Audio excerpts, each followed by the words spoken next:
outside their car, just as Imani turned to him with an angry look on her face. Then it all happened too fast to fully understand. Sounds were overwhelming, but he couldn't quite hear them. There were bursts of light and dark. He felt pain and then nothingness.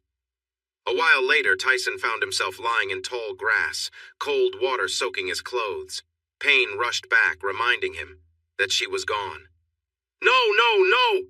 Tyson shot up from his pillow, gasping for air as the familiar nightmare pulled him awake, just like many times in the past 5 years. He felt a ghostly pain that reminded him of the time he spent in the hospital recovering from his injuries, endless hours fighting through pain to regain his strength. When he could finally use his hands, move his arms, stand on his feet, and hold himself up, he pushed himself hard to mask his sadness with physical pain. He shed the extra weight he was carrying. It felt like layers were falling away as he searched for a reason to keep going. He was becoming a new person, but what was the point? His weakness slowly turned into strength, yet he still pushed himself harder. He told himself that pain would help him heal, but deep down, it was just a way to avoid his feelings. After many months of difficult workouts, the therapists allowed him only short visits to the gym. This made him focus on his grief and face the emotions he tried to escape. It took another 8 months before the doctors decided it was safe for him to go home. "Aw, sweetie, is that bad dream back again?" Her voice was achingly familiar but felt wrong. Tyson's heart ached every time he heard it, but he chose not to answer. He had fought his way out of darkness while recovering in the hospital, and the strength of his mind was something he needed to keep building. He wouldn't give that up now. Imani was gone. She was gone. She wasn't sitting at the edge of his bed, slender and graceful in her soft nightwear, her curly hair inviting his touch, her warm brown skin longing for connection, and looking at him with gentle eyes that held care and understanding. Tyson fell back onto his pillow, closed his eyes, and rubbed his face. He ran through his thoughts, and when he reached the end, he opened his eyes.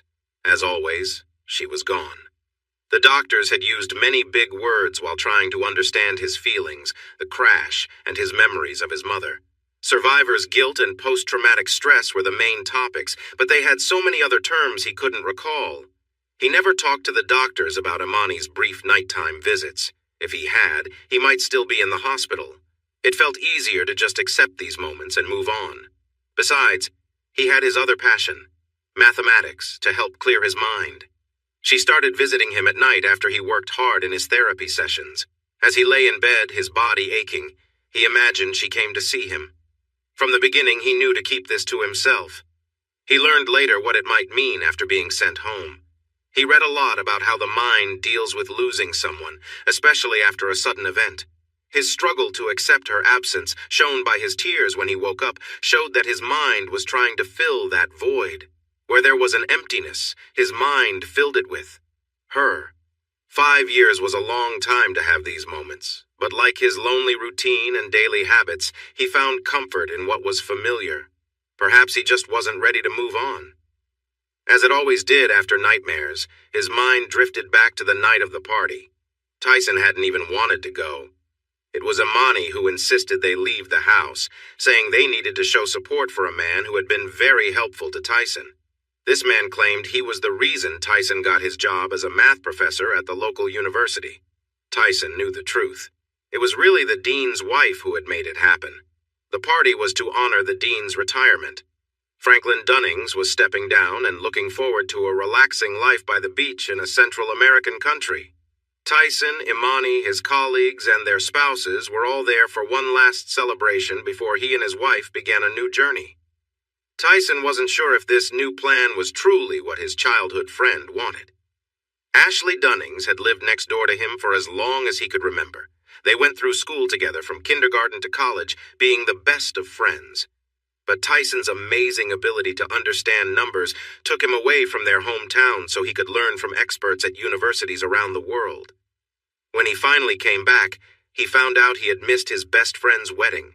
To celebrate his return and Ashley finding someone special, Tyson had a bit too much to drink. He lost his balance on some stairs and ended up in Imani's hospital. She introduced herself to him, the genius who had trouble with simple steps, and he felt drawn to her. At the party that night, everyone noticed Ashley was missing, which was unusual. Franklin, Ashley's husband, made excuses for her and insisted they keep the party going, even though Ashley's joyful spirit was what made these gatherings fun. Tyson wanted to leave since he never really connected with Franklin and wasn't too upset about him leaving the university. But Imani seemed much more at ease at this party than she had been at previous ones. He wondered if it had anything to do with Ashley not being there, especially since he had sensed some tension between them before. About an hour and a half later, Ashley rushed into the party like a storm. It was surprising, especially for someone as petite and lovely as she was. It was clear she had been drinking and was upset, but she had shifted to anger. Tyson exchanged a worried glance with Imani. To everyone's shock, Ashley loudly announced that her husband was cheating with a young student. It seemed she had just come from a private meeting and had photos to back up her claim. When Franklin came back with more drinks, a heated argument broke out between him and Ashley. It was painful to watch, and eventually, Franklin stormed out. After that, Ashley was left with no strength. She broke down in tears. Tyson stepped in to help her and looked at Imani with surprise when she made a sound of protest. He gently picked up Ashley and carried her upstairs to her room as Imani took care of the remaining guests. The party was over, just like Ashley and Franklin's marriage. Tyson laid Ashley on her bed, her beautiful hair spread across the pillow. They looked at each other, and suddenly she wrapped her arms around him and kissed him. For a moment, Tyson let it happen, but then he gently pulled her arms away and moved back. She looked into his eyes, searching for an answer, but he could only shake his head. Their chance to become more than friends had slipped away. Ashley turned away and quietly cried. As he stepped into the hallway, he found Imani waiting for him. He looked at her, feeling sorry for his friend, and stopped when he saw the anger in Imani's eyes. She handed him a tissue, pointing at his mouth. He wiped his lips and noticed the lipstick stain. "She's drunk." "But you're not. I'm leaving," Imani snapped and turned to walk away, heading downstairs and out the front door.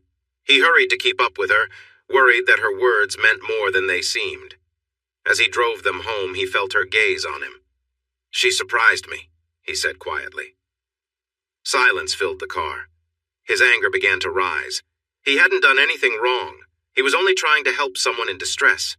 Yes, she was a friend, someone who might have become more in another time, but that never happened. "What did you expect me to do, abandon a friend when she needed help?" he said, raising his voice. "Just a friend. The lipstick tells a different story," Imani shot back. "I told you she surprised me. Her marriage just fell apart and she was hurting. She needed someone to help her feel better." "Of course that had to be you," Imani yelled. He took a deep breath, trying to calm his rising anger. "What do you have against Ashley?" "I don't know. Maybe it's because she wants the man who promised to be my loyal husband," she replied sharply. "A promise I've never broken and never will," he retorted. As he sped along the winding country road toward home, he noticed Imani trying to steady her breathing. "I see how she looks at you at the faculty parties," she said quietly, but with clear bitterness. She really should know when to stop. At that moment, he felt as if he didn't know the woman sitting next to him, the woman who had captured his heart on the day they met in the hospital, the woman he had promised to stay loyal to for life. Though their journey had not always been easy, they had celebrated many years together, her recent milestone birthday being just a month prior. He had liked the idea of enjoying their golden years together. As he stared out at the familiar road ahead, he wondered if he truly understood her. He thought back to the gatherings they had attended at the hospital and among her friends. Imani was well liked and respected at work. Still, there were moments when he had felt insecure as he watched her charm others. He fought those feelings, since she always made a point to connect with him during those events and would give him a quick kiss in front of everyone. He couldn't understand her anger towards Ashley during those times, but he had never confronted her like this. His mouth started moving before he even realized what he was saying. "The difference is, I don't treat Ashley the way you treat Devin, Doctor." Wilson was the head surgeon at the hospital. He was tall, fit, handsome, smart, and single, though he was actually a divorcee. It seemed there was something he struggled with. As he watched her turn to face him, he noticed her anger, but there was something else, too, something that made him worried. Could it be doubt, or maybe guilt? Then suddenly they were reminded of a past moment. "No!" Tyson shouted, pressing his hands against his eyes to block out his memories. It was time to get going. Start the day and stick to the routine. There was peace in following patterns. Christy Taylor was having a tough day, and Fridays were supposed to be better. She frowned, and everyone around her noticed. She knew she was attractive. While good looks were partly due to genetics, she worked hard to enhance her beauty. She used the right skincare products to keep her skin smooth. She ate healthily to stay fit, and went to the gym to keep her body in shape. She also visited the salon weekly to keep her long blonde hair shiny and her nails painted in the newest colors. Her friends believed she should pursue modeling because she had the looks and height, but that wasn't what she wanted. She glanced at her nails and admired the deep red polish, then her attention shifted to the glittering diamonds on her engagement ring. Once, this ring made her excited, but today, it brought her no feelings at all. Her fiancé, Blake Carlington, was handsome and well-off, but after 8 months together, she realized there was no magic between them. They didn't share any spark. Recently, she had slipped into a low mood. The things that used to make her happy felt empty now. She maintained her looks and kept up with fashion, but even shopping no longer excited her. She wasn't just a pretty face. Christy had brains too and was doing well in most of her classes, once hoping to graduate at the top of her class. Now, she was called in to see Professor Haley, her math teacher, because her grade was dropping. She needed that math credit to move to the next year, but even the worry about falling behind left her feeling numb. The boredom she felt was draining the importance from everything in her life. She needed to stay professional. Christy knocked on the office door and heard a voice invite her in. She entered to find a messy room filled with papers. If you looked at George Haley's office, you might think he was stuck in the past and didn't want to use the internet. That was somewhat true for his personal work. He liked working with paper for his math experiments, but for his regular work with students, the university made him use online methods. Still, he tried to use paper whenever he could. She saw a short, stout man with wild white hair and a bushy mustache sitting at his desk. He looked up and smiled at her. "Ah, Miss Taylor, how can I help you?" he asked, blinking at her. She twirled a piece of her blonde hair as she replied, "You wanted to talk to me about my grades." The professor nodded and pinched the bridge of his nose. "Yes, your grades are slipping, and if you don't improve, I'll have no choice but to fail you." "Is there a test I can take to boost my grade?" she asked, hopefully. He looked at her seriously. "Understanding the material is what will raise your grade. The next exam is very important. You need to master the course content by then." She frowned, knowing she had been struggling with the last few chapters. "I need a tutor." "Yes, I was just going to suggest that," Haley said with excitement. "I know a well-respected man who is a true expert in mathematics and a natural teacher. If you want to learn the material quickly, you will need someone like him." Christy looked at the professor carefully. "Is he at the university?" A sad look crossed his face for a moment. "Not anymore, no. He retired early." He focused his eyes on Christy. "I want to stress how important it is that you avoid failing my course. You need to persuade him to tutor you." He seemed deep in thought. Then a small smile appeared. "I'll write you a letter of introduction that should help, but you must convince him." He took a piece of paper and started writing the letter. "What made him retire early if he's such a good teacher?" Christy asked, genuinely curious. The mystery about this genius was lifting her spirits. Haley folded the letter and sealed it in an envelope. He wrote something quickly on the outside and handed it to her. Christy's eyes widened when she saw the name on it. Tyson Kane, the man who stopped the terrorists? "Stop! Don't bring that up with him or remind him of his part in it. He lost his wife that night and doesn't need to hear it again." He pointed to a photo on the wall of a strong, bearded man in a suit with his arm around a lovely woman with curly hair. "All Tyson should focus on is his joy of teaching. The letter will help you meet him, but you must show him why he should take you as a student." Christy gave the professor a surprised and upset look while he stared back at her, puzzled. "Are you saying I need to offer him something in return?" "What? No!" Haley replied sharply, leaving Christy even more confused. "Show him that you want to make something of your life. Prove that you deserve his time. He doesn't respect those who just float through life without trying to contribute. Show him your ambition. If you do that, he'll be willing to teach you, and then you'll succeed in my class."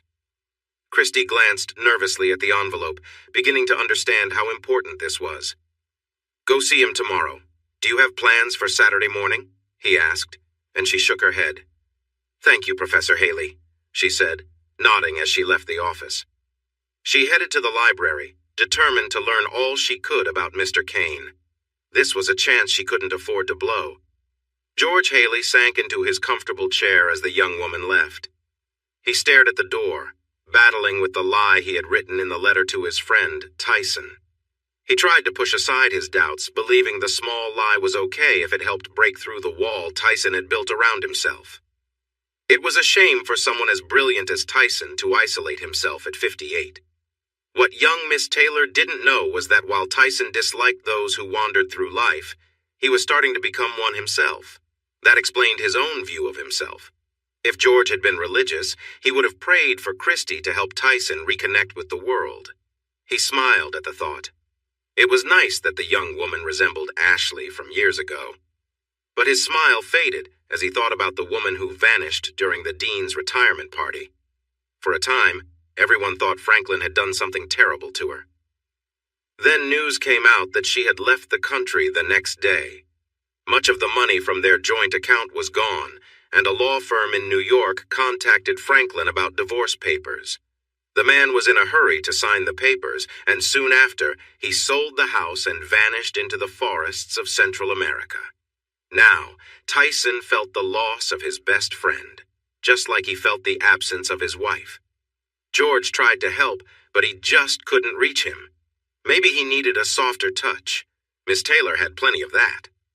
Tyson stood barefoot on the grass in his backyard, near a small patio table and chairs he rarely used. He had a morning routine, but that was about it. He took off his big towel robe and draped it over one of the chairs. He walked over to the lake, standing on the sandy edge of his property. He was close to the neighbors, but so far nobody complained about him swimming without clothes or sunbathing the same way. He never looked around to see if anyone was watching, and he didn't mind. He stepped into the cool water and walked until he could dive in. The water was brisk, but he pushed through the chill until he found a smooth rhythm and warmed up his muscles. With little body fat, he had to keep moving, or he would sink. As he did every day, he swam straight out from his home until he felt tired. That was his sign to turn back. If he made it home, he would have a good workout and improve his stamina. If he didn't, at least he had tried, and the lake would take him. Would today be that day? 3 miles south of the university town was a beautiful lake surrounded by thick forest. Along the northern edge, there was a 3-mile stretch of road with 20 small houses placed where it was safe to build. The rest of the shoreline was steep granite rising above the water. The northern part sloped gently with sand before dropping into deeper water. These homes were once connected to town by a narrow, winding road that no longer allowed cars. Christy drove her white Mercedes-Benz along the freshly paved road built just 4 years ago. It connected the eastern side of town to the lakefront road. From her research, she discovered the sad story behind how Tyson Kane's car ended up on the tracks just as a train approached the old crossing. 2 high school students who faced harsh bullying made a plan to get back at their town, which they felt had let them down. One was the son of a railroad worker, and the other was the son of a construction manager. They managed to take an old train engine and link it to a flatbed car filled with things they had made. They drove the train along an abandoned line that went through the countryside and towards the center of town. They intended to crash the train in the town's main area to cause destruction. Instead, they collided with Tyson's car, splitting it apart. Tyson was thrown from the driver's seat and landed in a ditch as the car went under the train. The train derailed a little further down the tracks. Sadly, Tyson's wife and the 2 young men lost their lives, but the explosives did not go off. Because it was a quiet area with few people around, no one saw the accident or knew it had happened. 2 hours after the crash, the students' manifesto was automatically posted on social media, explaining their actions. The town's police were quickly alerted, and 3 patrol cars were sent to investigate. 90 minutes later, an officer found Tyson seriously injured in the ditch. That's when things got really serious. While Tyson was taken to the hospital, emergency workers found the train overturned in the bushes further down the damaged tracks. The young men's bodies were mostly whole, but Tyson was in bad shape. A bomb squad was called in to carefully remove the explosives. Christie read that GRT Corporation, which owned the local freight railroad, faced a lot of backlash in court and from the public, leading them to make significant reparations to Mr. Kane and to the town. GRT quickly started a project to take out the tracks from the old line. They removed the rusty rails and wooden ties. Then road crews came in to smooth out the ground and laid down a nice 6-foot-wide asphalt path from the accident site to the edge of town. However, they did not remove the tracks that ran through the main part of town. With permission from the town council, those road crews built a wide 2-lane road that Christie was using. Once it was finished, the town council closed the old country road to cars and made it part of the trail system. As it connected to the western edge of town, the road formed a 15-mile loop. With any new development, local leaders were involved in the planning. Large areas of land near the road, especially those not surrounded by stone, were set aside for new upscale housing.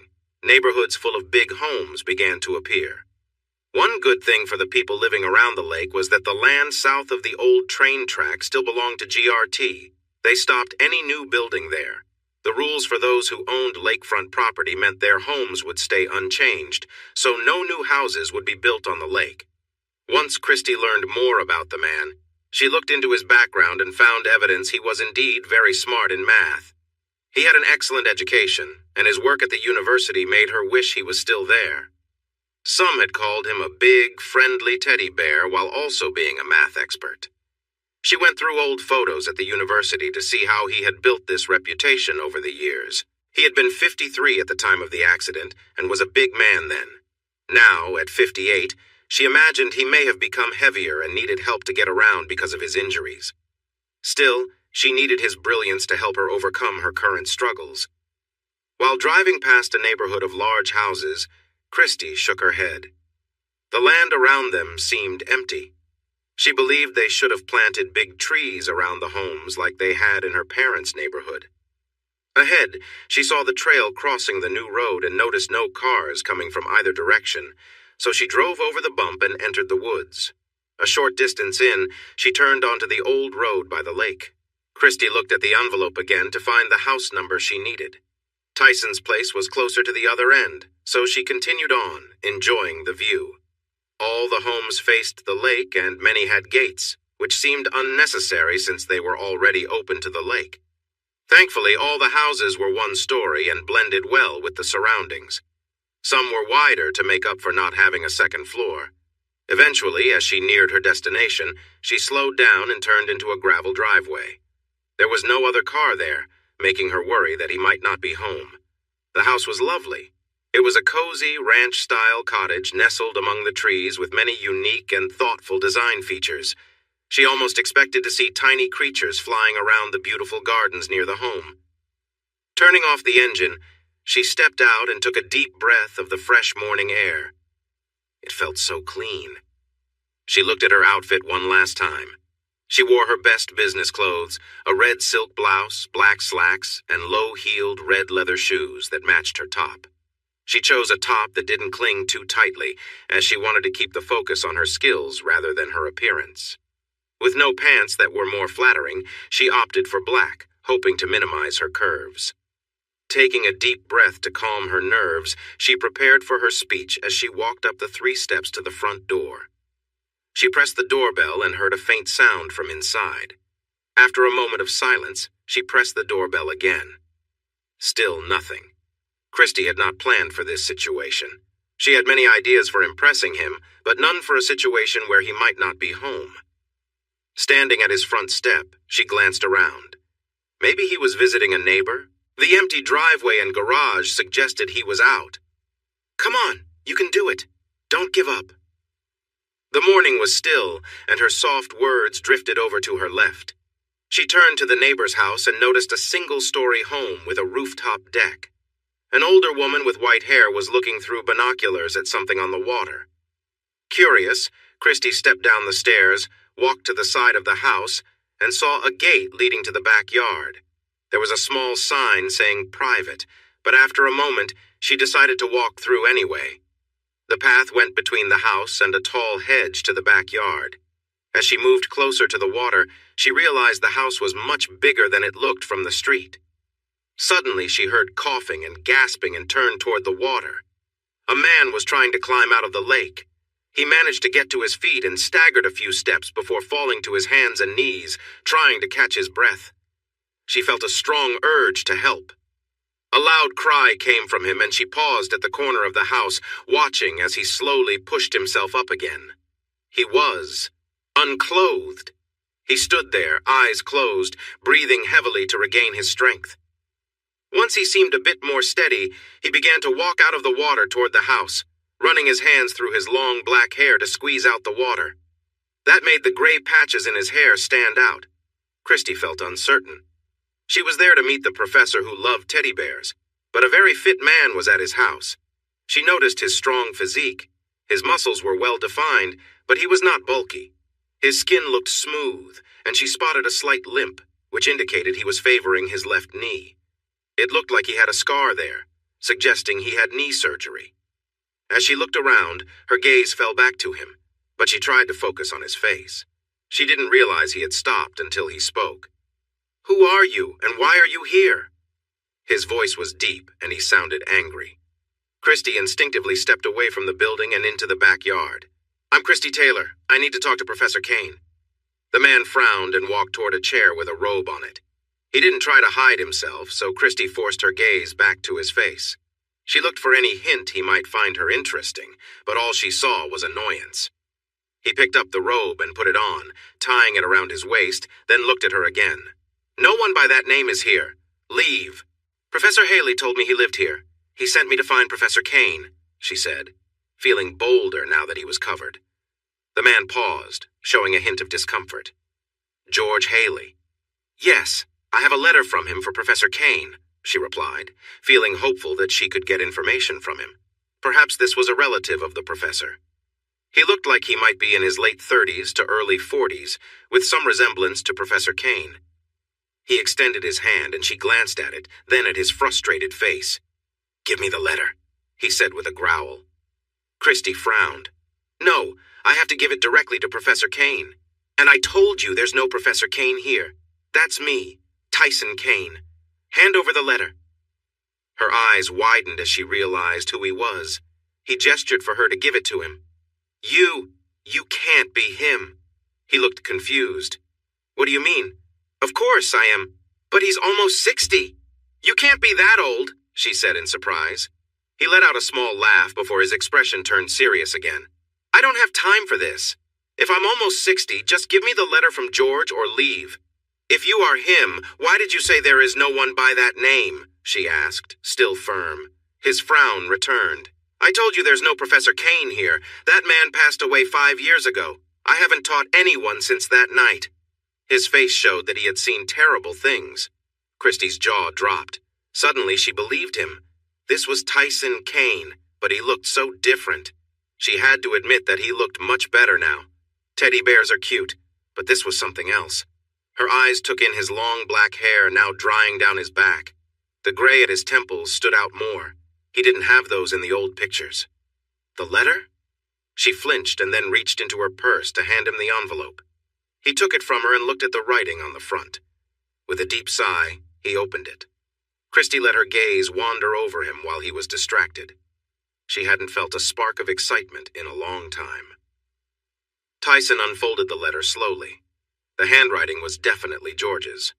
He read the hurried note. "Dear Tyson, I hope you are well. The woman in front of you is Miss Christy Taylor. She's in my class and her grades have dropped suddenly. She is very bright, so this change is strange and I'm unsure why. You might wonder why this matters to you. I would appreciate it if you could find some time to help her understand what's wrong and guide her in the right direction. I find myself in a tough spot, as I owe her father a fair amount of money after losing a poker game at his home. He said he would accept help for her instead of cash. I wouldn't directly influence her grades, but tutoring is my only option. I cannot show favoritism to my students, and I doubt anyone but you could help her improve so quickly. Please don't mention the gambling debts to Miss Taylor. I want her to believe her success is entirely due to her own hard work. Thank you for considering this. Your friend George." He sighed again, feeling tight in his chest. He really didn't want to help, but he couldn't say no to George. He was the only friend who still visited, even though Tyson was a terrible host. That was Imani's strength. He folded the letter and put it back in the envelope, stalling as he tried to think of what to say to the young woman in front of him. "Will you do it?" she asked. He looked into her eyes and felt himself getting ready to nod. Did anyone ever say no to this lovely person? He kept his expression steady. "I haven't even had my breakfast yet. Come on. Please tell me why I should spend my time with you." He walked to the patio doors that led into the living room. When he invited the lovely blonde to sit, he noticed she was looking around with joy. It made him look around too, but all he saw were reminders of those who were no longer with him, which brought his mood down. He moved to the small wood-burning stove that kept the room warm. He opened the door and tossed George's letter inside. As he closed the door, the letter caught fire and quickly turned to ashes. He turned back to see his guest. "I need to take a shower and get dressed. Are you hungry?" he asked. She shook her head. "No, but I would love some espresso or coffee if you're making it." He frowned and pointed to the machines in the kitchen. He didn't know how to use it, but George had shown him how to make coffee the last time he visited. "It works, but I'm not sure how to use it. If you know, feel free to help yourself."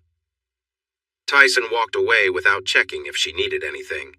He closed his bedroom door and entered the bathroom to put his robe in the laundry basket. He took a quick shower, shaved, and put on tan shorts and a black t-shirt. He rubbed a bit of unscented lotion on his aching left knee. Taking a deep breath, he opened his door and returned to the living room. He saw the young woman, now Miss Taylor, standing by the espresso machine.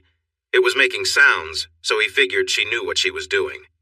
She turned and smiled at him, and he felt a strange sense of familiarity.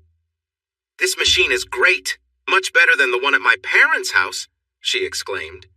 His feeling of familiarity faded with her excitement. "I'm more of a plain black coffee person, but Imani loved her espresso," he replied without much interest. She smiled kindly, prompting him to head to the fridge to prepare breakfast. He took out 2 eggs, some yogurt, spinach, and a few small tomatoes. While he scrambled the eggs, he glanced over at her busy with the espresso machine. She was making 2 small cups. "These beans are really good," she said happily. He nodded slightly. "George brought them." She nodded back and finished making the espresso. "When I arrived, I didn't see a car outside. I thought you might have gone into town." "I don't drive," he answered straightly. She looked at him carefully. "Because of—" "Yes," he interrupted. She paused at his sudden reply. She slid one of the small cups toward him, and he nodded in thanks. "How do you get groceries?" she asked. He looked at her with some weariness. "They deliver?" He took a sip of the espresso. It was strong and good. He smiled back at her hopeful look, and her face brightened with a big smile. He felt a sense of familiarity, but was still missing the key piece that would help him understand. "You have a lovely home. Is that door for another bedroom?" she asked, pointing to the door next to his bedroom door. "Most of the things in that room used to belong to Imani." "Yes, but it's just a storage space and where I work out." Tyson finished his breakfast and moved it to the small table by the patio doors so he could look out at the lake while he ate. Of course, Miss Taylor took this as a sign to sit between him and the doors, blocking his view. Her smile made him feel a bit annoyed. He didn't like the pressure he was feeling. "Did George tell you I won't teach those who aren't serious?" he said, instantly regretting being so direct. "Yes, Professor Haley was very clear that I need to prove I'm worthy of your time," she replied calmly. "And?" Miss Taylor went on with her points while Tyson listened quietly, finishing his breakfast. He found himself nodding in approval as she shared impressive thoughts, and each time he did, she sat a bit taller, her smile brightening with each piece of encouragement. When she mentioned her grades slipping, he recalled George's words about the mystery. He found it puzzling that someone with so many opportunities would let her grades fall and not try to fix it. "Why?" he asked bluntly. Her smile faltered as she processed what she thought was a clear explanation. "No. Why are your grades slipping?" he clarified. He saw her pause for a moment, then she seemed to realize something. "My other classes feel easy. I understand the material well, but this class is different. I need to work harder here. And you haven't worked harder because... Her eyes met his and her smile faded as a brief shadow crossed her face. He recognized that struggle. Think about what you have, he said, and her expression changed. Anger sparked in her eyes. Look, I know I was born into a wealthy family, she started, frustration showing. Tyson shook his head. No, it's an exercise. List the things you're grateful for. She blinked, taken aback. Am I under some kind of evaluation? She asked, realizing what he was doing. He gave her a serious look. If I'm going to teach you effectively, I need to see if your challenges are just ideas or if there's more to it. Each situation needs its own way of handling things.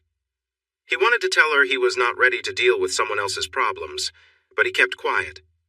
She looked at him with wide eyes and went back to thinking about what she had, as he called it. Those are just ideas, he explained, and she shot him an annoyed look. Clearing her throat, she said, I'm thankful for my family. I'm thankful for my friends. I'm thankful for my fiancé. I'm thankful for studying at this university. I'm thankful for... Wait, you just named the most important things that can make you happy. People. Which one isn't true? She made a noise of anger, but he ignored it and continued. Your parents. Is your dad pushing you to do something you don't want? Is your mom too critical about your choices? He asked. No, they've been nothing but supportive, she replied, but he noticed something change in her face. So they support something you don't agree with. Let's move on, he said, and her anger grew. He didn't care.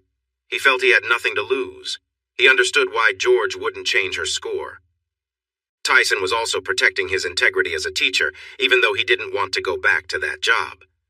Your friends, do you have anyone in your group you don't trust? Could someone be against you? He asked. Again, no. I don't keep toxic people close, she snapped. He nodded. Then it must be your fiancé. Does he fall short in some way? Is he too pushy? Not pushy enough? Has he hurt you? He would never, she gasped, her eyes wide. She looked at Tyson as if he was dangerous. But he doesn't excite you? Tyson took a guess, sensing her hesitation. Miss Taylor stood up and walked around the table. He sensed a slap coming, but accepted it. He had felt worse pain before. Christy rushed out of the house and sank into the driver's seat of her car before the tears started. She wasn't sure why she was crying. She told herself it was his rude behavior, but she knew that wasn't the whole truth. He had been right, and she couldn't handle it. She took a moment to breathe and gradually held back her tears until they stopped. She couldn't give up. Failing the course was not an option. She didn't want to show the man inside that he was right about her not being good enough. She was good enough. Christy climbed out of the car and grabbed the bag with her books and notes from the back seat. Taking a deep breath, she turned back to the cottage-style house. Be brave or go home. She walked back to the front door and rang the bell. Moments later, the man's face looked cautious as he watched her through the screen door. I'm sorry for my reaction, she said. His face remained serious as he replied, No, you're not. You had a reason. I was acting poorly. She paused for a moment. Can I come back in? He sighed and stepped aside, inviting her to enter. She went back to the table and placed her bag of books down. He glanced at it with concern. I haven't agreed to help you yet.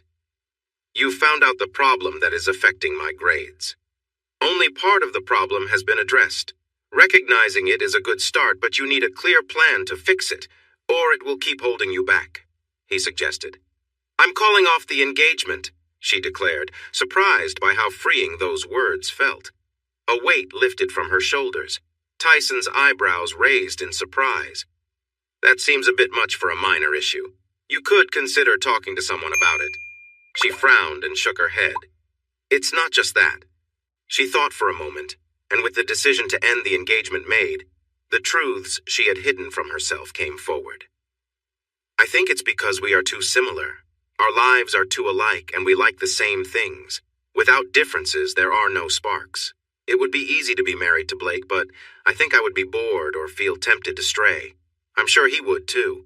When he proposed, I got swept up in the excitement of marriage, but that's not enough. It wouldn't be fair to either of us. She looked at the diamond ring on her finger, sighed, and took it off, placing it in her purse. Can we start now? She asked. and he couldn't help but chuckle a little at her determination. "Did I say I've agreed to help you yet?" he replied. Her blue eyes met his brown eyes. "You found the issue, and I've shared my plan to fix it. I won't let this stop me from moving forward in my career. What else do you need?" Christy stated firmly. He nodded to himself, seeing she was serious, and his last doubts faded. "Okay, show me the last section you felt good about," Tyson said as he took a seat next to her at the small table. She smiled and opened her books, ready to review. They spent the rest of the morning studying. He went back to 2 more chapters until he felt she understood the material. "You missed some details here," he pointed out, and she reflected on when they started that chapter. It was a couple of weeks after the engagement began. How did he know? She looked at Tyson's face, and he looked back at her with curiosity. She smiled a bit shyly and then focused again on the textbook. He guided her through the chapters, explaining the formulas and showing examples. Christy took notes and felt the information sinking in. She raised her hand to pause on a specific problem they were working on. She remembered struggling with this part before, but now it seemed clearer. "Why can't teachers explain this like you do? It makes so much more sense," she said, feeling frustrated. He shrugged. "Everyone has their own way of teaching, but the math doesn't change. Numbers have their own beauty." He glanced at the clock. "Are you hungry?" She nodded with a small smile. "I was about to make a salad with grilled chicken. Does that sound good?" Tyson asked, and her smile grew as she agreed. "Go over those 3 practice questions while I prepare lunch," he said, pointing to the textbook. "Yes, sir," she replied with a grin. He headed to the kitchen, and she found herself watching him as he moved. Shaking her head to focus, she turned back to her notebook and started on the equations. She completed the first 2, but her mind wandered to thoughts of Tyson before she could tackle the 3rd question. She couldn't believe he was 58. He looked so fit. "What's bothering you about the 3rd question?" She jumped, startled by his voice breaking her train of thought. "Sorry, what?" He frowned gently. "I asked what's giving you trouble on the 3rd one." "Oh, nothing. I just got a bit distracted," she replied. He raised an eyebrow, then set their lunch plates on the table while she worked on the last question. Once she finished, she gave her work to him. He quickly checked it and smiled. "You've got this. After lunch, we'll go through the next 4 chapters. It looks like just a small misunderstanding." "No, I don't think you realize how much your style helps me learn," she insisted. He shook his head. "I'm not a teacher anymore," she replied, "and that's really too bad. If you want my help this afternoon, just drop that topic." She raised her hands in surrender. They began to eat, and Christy was impressed. The salad was fresh, and the grilled chicken was warm and a bit spicy, which went perfectly with the dressing. "It tastes like spicy chicken wings in a cool dressing," he smiled and nodded. "It's a secret recipe." After a moment of quiet, Christy felt the urge to ask him something. "If you don't drive, do you go outside for more than your morning swim?" He studied her for a moment before responding. "I take a walk every day. I'll do it today after we finish the 4th chapter." "Where do you walk?" she asked. "I walk along the lakefront road and back. It's about 6 miles. I have my gym clothes in my car. Can I join you today?" she asked confidently.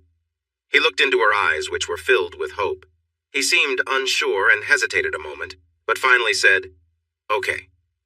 She looked around the room at all the pictures of Tyson and his wife, but lost count of them. "You have so many photos, I can't believe how much you've changed." He glanced around and shrugged. "The man in those pictures isn't here anymore. Everything he valued is gone. I'm just Tyson Kane now." "Is math important?" Tyson paused, then met her gaze, which dared him to take back his words. "Let's finish the tutoring," he replied firmly. For the next 3 hours, they worked through 4 chapters in the textbook.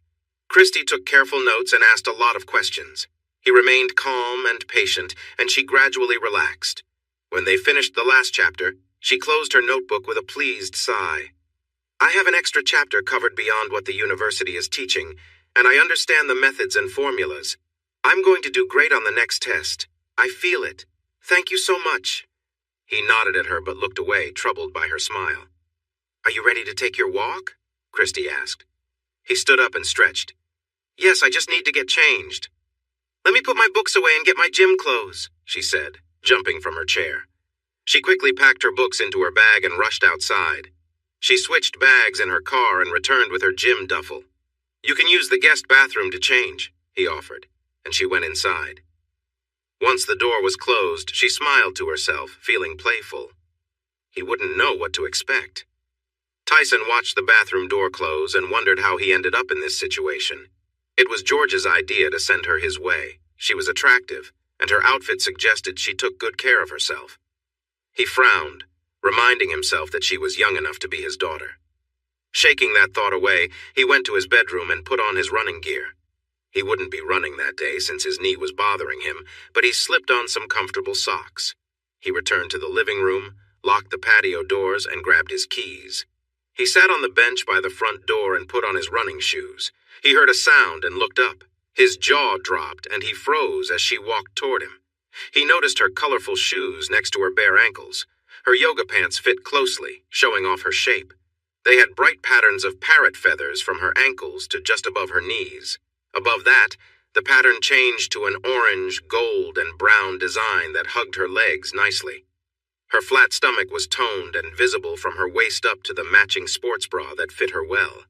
She smiled at him, clearly pleased by his surprised reaction, and her blonde hair was pulled back in a ponytail. That's quite an outfit," he managed to say. "Do you like it? This is the first time I've been able to wear it," she replied, running her hands over the fabric. Tyson felt a strange excitement he hadn't felt in years, and he felt uneasy about it, considering how young she was. "Yes, I mean, it looks nice. We should go," Tyson said, stumbling over his words as he tried to look elsewhere. She stepped outside with a satisfied smile, and he couldn't help but glance at her as she walked away. He noticed his own breathing change when he saw her walk. As he locked up, he caught her looking at him. Her cheeks turned red when she realized he noticed. Her eyes widened a bit when she saw something that made him uncomfortable. Tyson tried to breathe easy as they walked down the driveway to the road. He turned left, and Christy walked beside him. He looked at her cheerful face and felt confused. "This probably isn't as good a workout as the gym, plus you'd be showing off your new outfit to a younger crowd." She bit her lip, trying to hold back a smile at his comment, then shook her head as they picked up the pace. "The gym can get boring sometimes. Being outside feels refreshing, and honestly, you're more fit than anyone I've seen at the gym." He raised his eyebrows, surprised. She nodded, and he felt flattered but reminded himself of their age difference. "For someone who's nearly 60, you mean?" he suggested lightly. She raised her hands in protest. "No, you just look great. I don't see you as old at all." They continued walking in silence as he thought about what she said. He appreciated the compliment, but it also reminded him of the difference in their lives. They reached the end of the road where it used to lead to the town. They passed the place where the train tracks used to be. Tyson took a moment to think about how strange that night was. He could almost say it was a twist of fate, but he knew the facts showed it really happened. "Is this the spot?" Christy asked softly, glancing at him. He started to walk away from the crossing, heading east along the road, and she followed him. "Yes, they found me over there." He pointed to the spot nearby where his body had been after the accident. They paused by a large stone with Imani's name on it. She wasn't buried here, but the town wanted to remember her, so the stone was placed there. He continued walking. He picked up the pace to a light jog, wanting to move past the memories of the accident, and his knee felt okay. Christy jogged next to him, and he sensed her looking at him. He glanced over, and she gave him a kind smile. "Please don't." She was quiet for a moment. "Sorry." They kept jogging until he had to slow down because of the pain in his knee. "What's wrong with your knee?" she asked. "It needs to be fixed," he replied. "I hear that's a pretty simple surgery these days," she said. He nodded but did not reply. It wasn't the operation that bothered him, it was the thought of the trip to the hospital that made him feel uneasy. A therapist he spoke to said he could overcome that fear with help, but he hadn't gone back since he'd left. His life felt like it was on pause. "I could give you a ride if you want." "No, I don't. Drive or ride in cars," he said firmly. She fell silent again, and he tried not to look to see her reaction, but he finally glanced at her.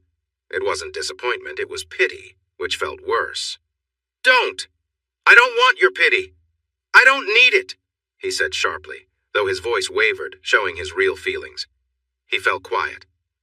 They walked along the road lined with trees, enjoying the peace of nature. "I guess if you had to choose your surroundings, you picked a nice place," Christy said calmly. He shot her an annoyed look, but she kept her gaze steady, challenging him to argue. He opened his mouth, but no words came out. He tried to pick up his pace, but after a couple of steps he had to slow down again. His knee wouldn't cooperate. She stayed beside him, matching his pace, until they reached the end of the lakeside road and turned to head back along the water. Christy looked at the houses along the way with interest. "How much would it cost to buy one of those houses?" she finally asked. He laughed lightly. "You wouldn't find anyone willing to sell, even if they could." Seeing her curious expression, he continued his explanation. "The property tax is 0 because the land belongs to GRT. We cannot change the shape of the houses or add more floors. We aren't allowed to put down pavement for driveways. The houses are rented, so we can't sell them, but we can pass the lease to a family member. The original owners of GRT were old pioneers who valued family homes. So even with all the rules, we have a pretty good deal. However, there is a lot of money tied up in this land. The lease will end in about 60 years. At that point, one of two things could happen. GRT may ask everyone to leave and sell the land for a lot of money. Big mansions could replace these bungalows." "What's the other option?" she asked. "People say GRT will send a message to the town council by making another long lease with the current owners with the same rules," he replied, noticing the surprised look on her face. Things had been calmer between the council and GRT until the accident and the lawsuit. The council tried to take the land around the lake and the forest, but ended up getting a new road for a new neighborhood with their developer friends.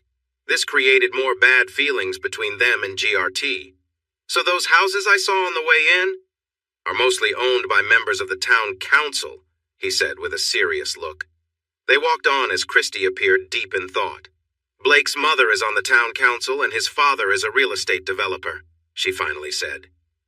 He noticed the worried look in her eyes and shrugged. It was better to know now than later after promises were made. When they returned to his place, Tyson's knee was really hurting. He shouldn't have jogged. He saw his neighbor, Mrs. Willoughby, working on her flowers by the gate. He remembered she liked to be called by her first name. "Good afternoon, Barbara." She looked up as they approached, and her smile widened when she saw Christy with him. "Good afternoon, Tyson. It's so nice to see you out with such lovely company." Tyson sighed as Barbara fussed over him. "This is Christy Taylor. She's studying at the university, and George asked me to help her with math. Christy, this is Barbara Willoughby, my neighbor." Christy and Barbara shook hands and smiled at each other. "It's so nice to hear you're teaching again," Barbara said with excitement. "He's a fantastic teacher. He helped me understand the chapters I was stuck on, and now I feel confident about my finals," Christy added happily. Tyson looked at both women with mild annoyance as they beamed at him. "I'm not going back to teaching. This is just a one-time thing," as a favor for George. Barbara gave him a knowing look. "Well, it would be a shame to let your talent go to waste." "That's my decision," he said firmly. The two women exchanged glances, and Tyson decided he was done with the conversation. "Good evening, Barbara," he said, turning to head up his driveway. He heard Christy finish her goodbyes and hurry after him. When he reached his front door, he held it open for her, glancing back to see Barbara watching them. He gave a polite wave, then stepped inside and locked the door. He heard Christy let out a contented sigh behind him. He turned to her, noticing her bright, relaxed smile. "What a night," he remarked with a chuckle, trying to lighten the mood. She smiled back. "It was nice, though, wasn't it? Good to catch up with people." He nodded, moving towards the kitchen to grab a glass of water, and Christy joined him, leaning casually against the counter. They chatted lightly about the evening, sharing a few laughs. After a pause, Christy looked at him thoughtfully. "You know, you're really easy to talk to," she said, sounding genuinely appreciative. Tyson smiled, feeling a little surprised. "Thanks. You're not too bad yourself," he joked, earning a laugh from her. They continued talking, the conversation flowing easily between them, and Tyson found himself enjoying the simple, quiet moments together. They both seemed to relax, the evening wrapping up with a warm, friendly atmosphere. With her, after sharing such an intense moment with Christy, Tyson felt drawn to reciprocate, a genuine urge to make her feel equally appreciated. Not letting himself hesitate, he took her hand and led her through the living room to the bedroom. They stopped by the bed, and he pulled her close, their lips meeting in a warm, lingering kiss. Christie's arms wrapped around him, and he felt her relax as they held each other. He gently knelt before her, helping her slip out of her shoes and tights as she leaned on the bed. With a tender look, he told her, "You're beautiful," which brought a shy smile to her face. They shared more quiet laughter and warm glances as he made sure she was comfortable, keeping his touch light and respectful. Tyson was attentive, listening to her reactions and taking cues from her to ensure she felt cared for and valued.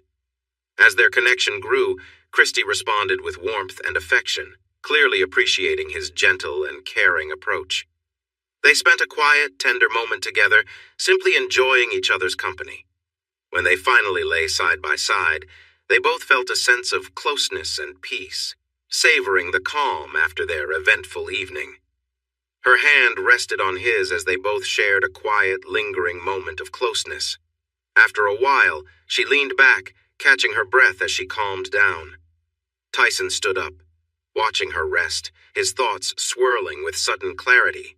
A voice in his head questioned what he was doing. This felt far removed from his usual, more reserved self. He had rarely acted on impulse, let alone in such an intense, immediate way. Now, here he was, sharing an intimate moment with someone he'd just met, feeling both surprised and conflicted.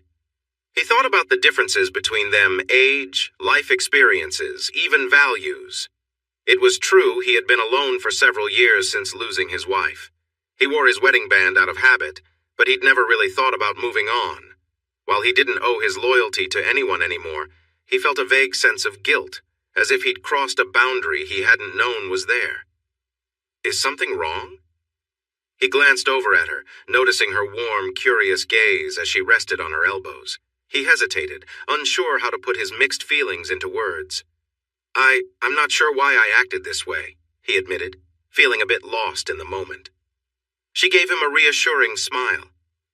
"Sometimes it's just about two people connecting without any expectations," she replied gently. "You think I'm interesting, and I think the same about you." Tyson nodded, somewhat comforted by her calm outlook. She didn't seem to expect anything more than what they'd shared: a brief connection, a moment without strings attached. Despite his conflicting thoughts, her words gave him a bit of peace. Trying to clear his mind, Tyson excused himself and headed to the bathroom to freshen up. He let the water run, hoping it would wash away his doubts. After a moment, he felt her hand on his shoulder, giving him a soft, understanding look. Tyson turned to her, ready to express his concerns, but instead, they shared a simple embrace, both content with the warmth and companionship they had found. In the end, Tyson realized he didn't need to overthink it. This was just a shared moment of kindness and understanding, a reminder that he could connect with others and appreciate those small, meaningful experiences. Tyson turned off the shower, lifted Christie, and gently wrapped her in a towel, helping her sit on the counter. He held her close, feeling a strong sense of connection as they took a moment to breathe and steady themselves. He looked at her, and she gave a reassuring smile, meeting his eyes. "Everything feels right, Tyson. Just be here with me," she said softly, easing his hesitation. They shared a warm embrace, and he realized he had been longing for this simple closeness, a moment without worries or complications. Tyson let himself enjoy the quiet bond they shared, feeling present and grounded. Christie's gaze was steady, full of warmth and understanding. She seemed to share his feelings, and together they experienced a deep sense of peace. Tyson found himself thankful for this connection, appreciating the comfort and acceptance they offered each other. In the silence that followed, they both smiled, feeling refreshed and content. The moment was calm and honest, a shared experience that left them both with a feeling of gratitude and ease. Her thoughts and feelings were so mixed up that all she could do was hold on to him tightly, bringing his face down to hers to give him a soft kiss. But the kisses felt like promises she wasn't sure she should be making, so she rested her forehead against his. Tyson felt the last bits of happiness slowly fading as he breathed heavily above the young woman. His body buzzed with energy, like it did after a tough workout, and he felt better than he had in a long time. He pulled back gently, and Christy let go of his head. He lowered her arms to rest on her chest, where his gaze lingered for a moment. He was still close to her, so he carefully moved back and stepped away. She gasped and caught her breath once he stood apart. He saw her face looked a bit swollen. He hoped he hadn't hurt her too much. She seemed dazed, so he carefully shifted to lift her into his arms. She sighed as her face rested against his shoulder. Tyson carried her into the bedroom. His mind was racing with something familiar. He laid her down on the bed, her hair fanned out over the pillow and her hands reached up to pull him down to her lips. The kiss was warm and filled with feeling, but also gentle. As he pulled back, his body started to tremble. Her blue eyes looked up at him, filled with concern as she noticed his shaking. His eyes widened in surprise. Ashley. She had been so young when they started their university journey, just as beautiful as ever. Why hadn't he seen it before? "Are you okay?" she asked softly. He couldn't find the words, so he just nodded, needing to catch his breath.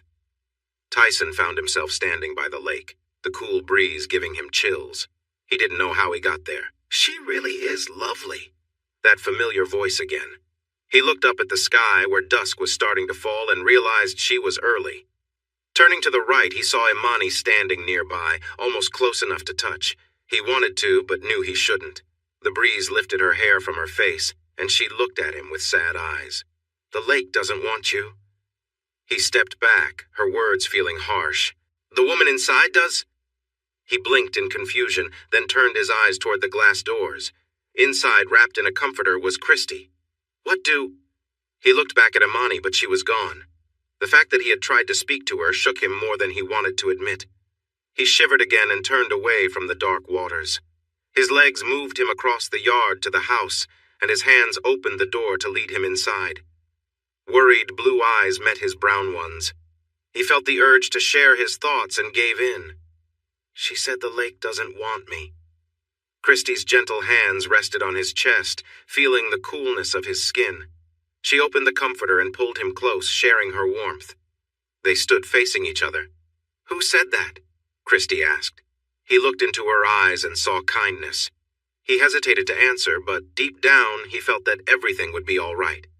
"Imani." As she listened, a small smile appeared on her lips. "Smart lady. Can you tell me about her?" she asked, guiding him to the couch beside the little wood stove. He added another log to the fire and settled back under the quilt with Christy. He felt lighter and more at ease. He was ready to talk, and Christy listened. Tyson Kane felt like a changed man. That might be a bit much to say, but he felt like a man with a new knee that was finally starting to feel better. Without the constant ache, he sensed a new beginning. It didn't hurt that he enjoyed the company of a lovely young woman a few times a week. Christy Taylor had a busy life with her classes and a part-time job. Whenever she had some free moments, she'd visit him at his cottage by the lake. They had spent a lot of time together since that unexpected day last year when she had surprised him in his backyard. In one day, she transformed from a stranger to a friend and confidant. For someone so young, she had a powerful presence. She encouraged him to share things he had kept hidden, including the fact that he sometimes saw his late wife at night. After he confided this to her, the visits from Imani had become less frequent, though they hadn't completely stopped. Christy reassured him that it was okay to talk about it.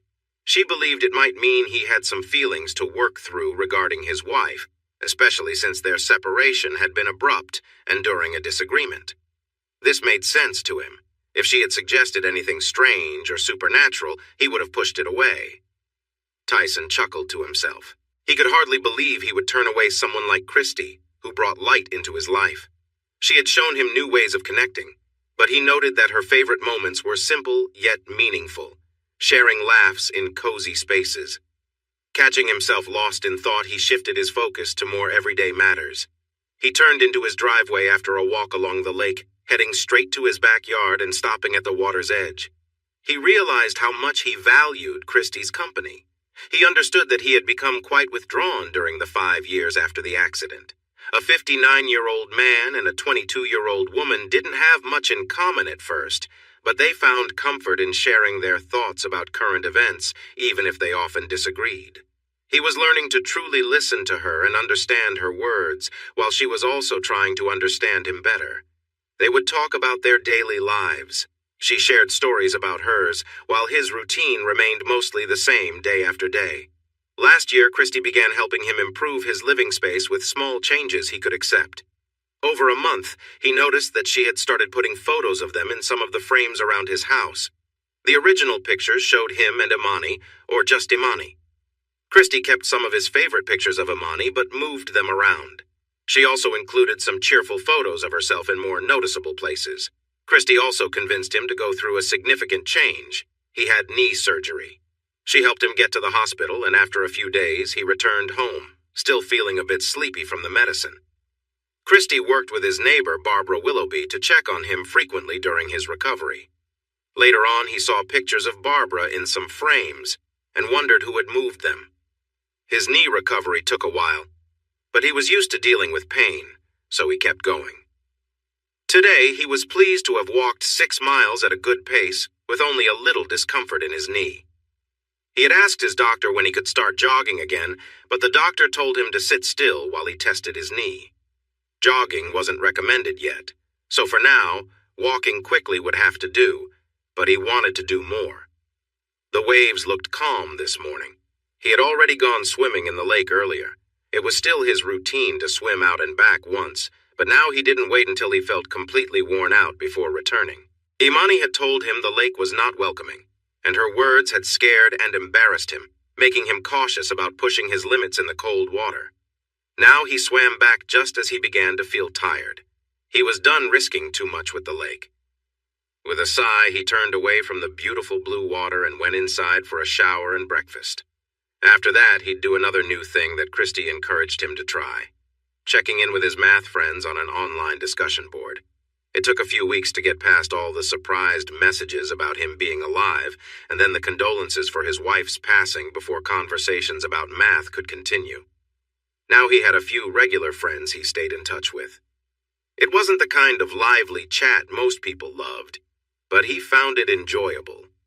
He had actually picked up a few good ideas that he was thinking about. He smiled as he walked in. He had a regular morning routine to keep up. Christy Taylor was having another moment of clarity. She was sitting in her car in the coffee shop parking lot, letting her thoughts flow. She had learned to give herself time to think about new ideas and different views. It was another lesson from Tyson. This morning she felt thankful for many things, but not material ones. Tyson had taught her to keep feelings for people separate from things. It made feelings feel more genuine. He never pushed his views on her. It was just how he chose to live, and it made sense to her too. She wasn't looking forward to telling Tyson she would be leaving town. She had a new opportunity in New York City. There, she would finish her studies and start her job with a well-known fashion brand. It felt like a big step forward. She knew Tyson would be happy for her, but also sad about her leaving. She worried about him. He wasn't ready to be on his own and was still trapped by his fears. He couldn't ride in a car and had only managed to sit in hers for a few moments with the door open. She sighed, realizing she needed to find someone to keep him company. That way she could leave feeling less anxious. Barbara was an option, but he found her too pushy, and he was right about that. Barbara was very overbearing. Maybe that was why her own children rarely came by to visit. Christy went through her list of friends, trying to figure out who might spend time with Tyson to help him overcome his fears. Sadly, most of them had steady boyfriends who were uncomfortable with their partners being around someone as attractive as Tyson. She shifted in her seat, thinking about their last date. It would not be easy to find someone new like him. She pushed those thoughts away and returned to her friends. There was Rachel, who had just broken up with Chris, after a rocky relationship filled with ups and downs. Rachel was a bit too dramatic, and Tyson didn't need that. Neither did Chris. But if he took Rachel back, that was on them. Then she thought of Jillian. She wasn't seeing anyone right now. She remembered their talk about Jillian's last boyfriend and her issues with men. Maybe dating someone who reminded her of her father would be too complicated. Jillian thought she would enjoy it, but she realized calling Tyson a special name during an intimate moment might cause problems. So, Jillian stepped back. Miranda was starting to date Vince, but it felt new and uncertain. Christy didn't trust him. He was friends with Blake, and after spending time with Tyson, she saw her ex-fiance for who he really was. She doubted Vince would be any different. Christy thought Miranda and Tyson might be a good fit. Miranda was outgoing and positive, which could help Tyson open up. However, some of Christy's other friends found Miranda a bit too much. In reality, Miranda just struggled with some social situations. Tyson's kind nature could be just what she needed to build her confidence. Miranda was of Mexican descent, born in America. She was shorter than Christy, with beautiful caramel skin, warm brown eyes, and long hair. Miranda often joked about her round figure, feeling it didn't look like her friends. Yet she was fit and had strong legs from her love of cycling. She sometimes joked that Christy got all the attention for her looks. These comments often made Christy's other friends uncomfortable, but Christy simply found them amusing, just what Tyson needed. Christy started her car and drove toward her neighborhood, taking a side street just before her home. Miranda lived with her parents in a nice house nearby. She was the oldest sibling, with an 18-year-old brother, Raul Jr., and a 16-year-old sister, Natalie. Christy, being an only child, envied Miranda's siblings, though she hadn't shared that with her own parents. Miranda's dad was a successful stockbroker, and her mom had her own business. Christy heard Miranda mention that Raul just got a new truck for his birthday, and he wanted to take Christy for a drive sometime. Miranda found it hilarious because Raul thought he was quite charming. Parked, she walked up to the door and rang the bell. Moments later, Raul Jr. greeted her with a broad smile. "Good morning, Christy. You look lovely today," he said with a youthful enthusiasm. Christy smiled back, raising an eyebrow. "Good morning, Raul. You should save those compliments for your dates."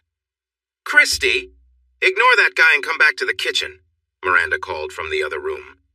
Raul looked deep into Christy's blue eyes and bright smile, thinking about her words.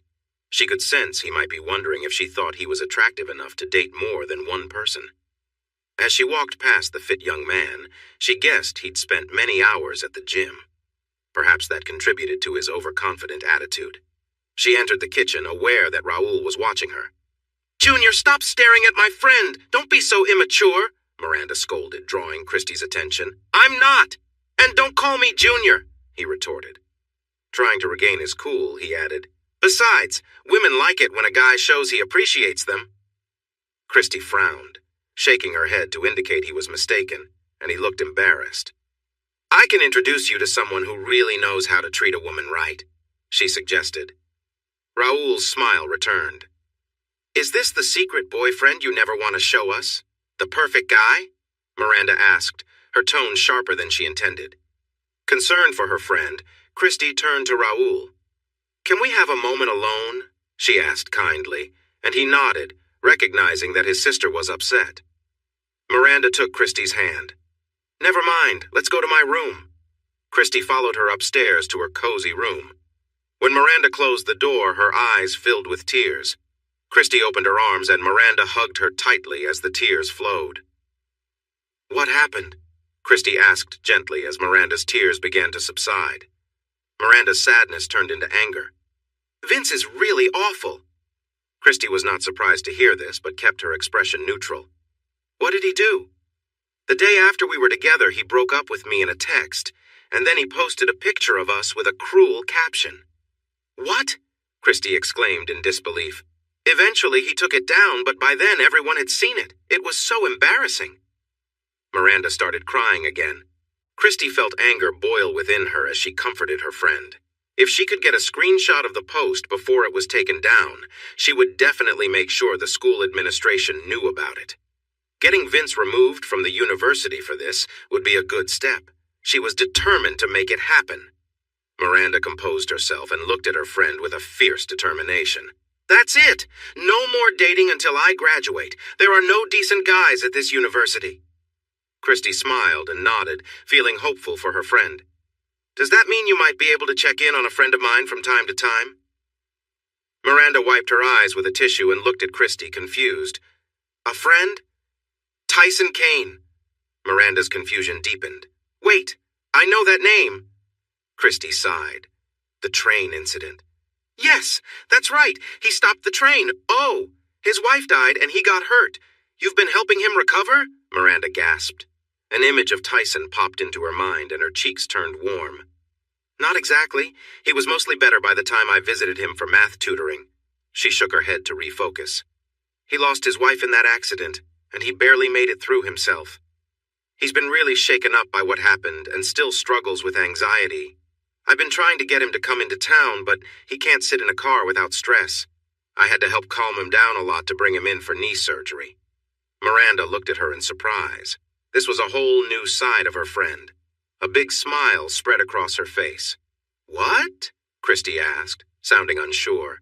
You keep surprising me, Miss Taylor, she giggled. Christy shook her head, confused. Your kindness is really inspiring. Whoa, don't go calling me a hero. I went there to get help with my math work. He's an amazing teacher. In just one day, he cleared up all my problems. I was so thankful. I wanted to do something nice for him in return. He's an all-around great person. Miranda just smiled and nodded with a proud grin. Christy cleared her throat and gave her friend a hopeful look. You know I'm leaving soon. I'd feel a lot better knowing someone would check in on him a few times a week. Get him moving around? Miranda suggested. Christy nodded. He swims in the lake in the morning and takes a long walk afterward. He also works out at home. Miranda looked impressed. So, he knows how important it is to stay active. Christy smiled. Oh, absolutely. Sure, I can help with that. Where is he? Miranda said, and Christy hugged her, excited. Give me your phone and I'll add his details, Christy said. Miranda handed it over while Christy pulled up the information on her phone. He lives by the lake? Lucky guy. How did he end up in such a nice place? Miranda asked, grinning. Christy gave her a tired look. The homes there stay in the family, so he got it from his parents when they passed away. She finished entering Tyson's information into Miranda's phone. Miranda looked a bit sorry for her earlier comment. Christy's phone chimed from a text. She quickly read it. Ah, it's my mom. I was supposed to meet her and my aunt at the club. I have to go. She quickly replied, saying she was almost there. Then she took hold of Miranda's arms and looked into her eyes. I'm really sorry about Vince. He's not the brightest, and he will face his own problems. I also want to thank you for checking on Tyson. Trust me, you won't regret it. He's a great guy. She jumped to her feet and hurried downstairs, needing to get across town in 5 minutes. That was easy when you drive fast. Miranda watched her friend dash away, surprised. She wondered what exciting things were happening in her friend's life. She wasn't jealous of her friend. Well, maybe a little. Looking at her phone, she decided to take her bike on the new trail to see him tomorrow. Miranda had heard about 2 students who caused a lot of trouble and what happened to them at a train crossing when their stolen vehicle collided with Tyson Kane's car, which led to a tragic loss. Feeling curious, she picked up her tablet and searched for the story. After a while, she found information about Tyson himself. Wow, he's a big guy, she said quietly, looking at a photo of the professor at a university event. He was standing with a slim woman, making him appear even larger. The woman was very pretty, and her skin tone matched Miranda's. Tyson looked genuinely happy. Losing this woman must have been really tough for him. If Christy believed he was a good man, Miranda was eager to meet him. She smiled to herself, thinking he seemed like a big teddy bear. After what Vince had put her through, she could definitely use a comforting hug. The lake water felt warmer than usual as Tyson swam with a steady stroke. He could feel himself getting better each time and thought he was swimming a little farther before turning back. He was careful not to push himself too much. He had very little body fat, so he needed to keep moving. Looking up, he saw the bright blue sky, promising a nice day. He decided some sunbathing would be nice. As he turned back, he spotted Barbara's house with its rooftop deck and noticed the sun shining on her binoculars. Barbara had always been protective of him, watching over him for years, especially when he struggled to reach the shore before Imani encouraged him to take a break. No. Christy's presence was what made him realize he had something to live for. Imani was gone. Despite any strange thoughts he might have, she was no longer with him. Christy had made him aware of how Barbara had quietly supported him. The young woman had mentioned hearing his neighbor's kind words the first morning she saw him come out of the water with difficulty, so his neighbor had a good view of his yard from her roof with her binoculars. He kept swimming strongly, thinking about it. He sighed softly. Tyson wasn't going to change his ways for anyone. He swam and sunbathed without clothes, and that wasn't going to change. He decided to ignore the chance that someone might see him. The water was getting warmer, and he knew he was nearing the shallow part of the shore. His swim was done, but he felt strong. He stood up in the water and took a deep breath to fill his lungs and energize his muscles. He planned to swim further the next day. Turning around, he admired his cozy home. He truly loved it there. The morning sun felt nice, so he tilted his face to it, closed his eyes, and ran his hands through his hair to get the water out. He noticed his hair was getting long. His curls were growing so much that he was starting to look like Imani. He walked out of the water and onto his lawn, stretching his arms high and bending side to side. A loud scream jolted him, and he opened his eyes to see a young woman staring at him in shock, covering her mouth with her hands. She was dressed in a bright, tight outfit, but before he could see her clearly, she turned and hurried away along the path beside his house. Tyson thought he might need to lock the gate or put up a bigger sign warning that it was private property. Meanwhile, Miranda rode her bicycle along the scenic path, her thoughts racing. What had she just witnessed? She finally stopped at a small rest area with benches, took a sip of water, and sat down. Christy hadn't mentioned Tyson's family living with him. Maybe he had a cousin? She remembered reading that he was an only child, so the handsome man she had just seen could not be a younger brother. She had noticed a family resemblance before her eyes became fixated on him. The scream had startled her too. She patted her cheeks to shake off her surprise. It would take a while to forget that image. Getting back on her bicycle, she continued pedaling. She needed to talk to Christy about her plans, as there seemed to be a new complication. "Good morning, Tyson," Christy called out after breakfast. "Hey, Christy, how are you today?" he replied cheerfully. She smiled, enjoying the sound of happiness in his voice, but then she remembered why she called, and her smile faded slightly. "I was wondering if I could come to see you this afternoon." "Of course, you know I'll make time for you," he joked lightly. "Will you stay for dinner?" Even though his voice was casual, she sensed a bit of hope in it. Her heart felt a little uneasy. "Not today," she said gently. "That's okay. By the way, do you remember your first visit to my home?" he asked.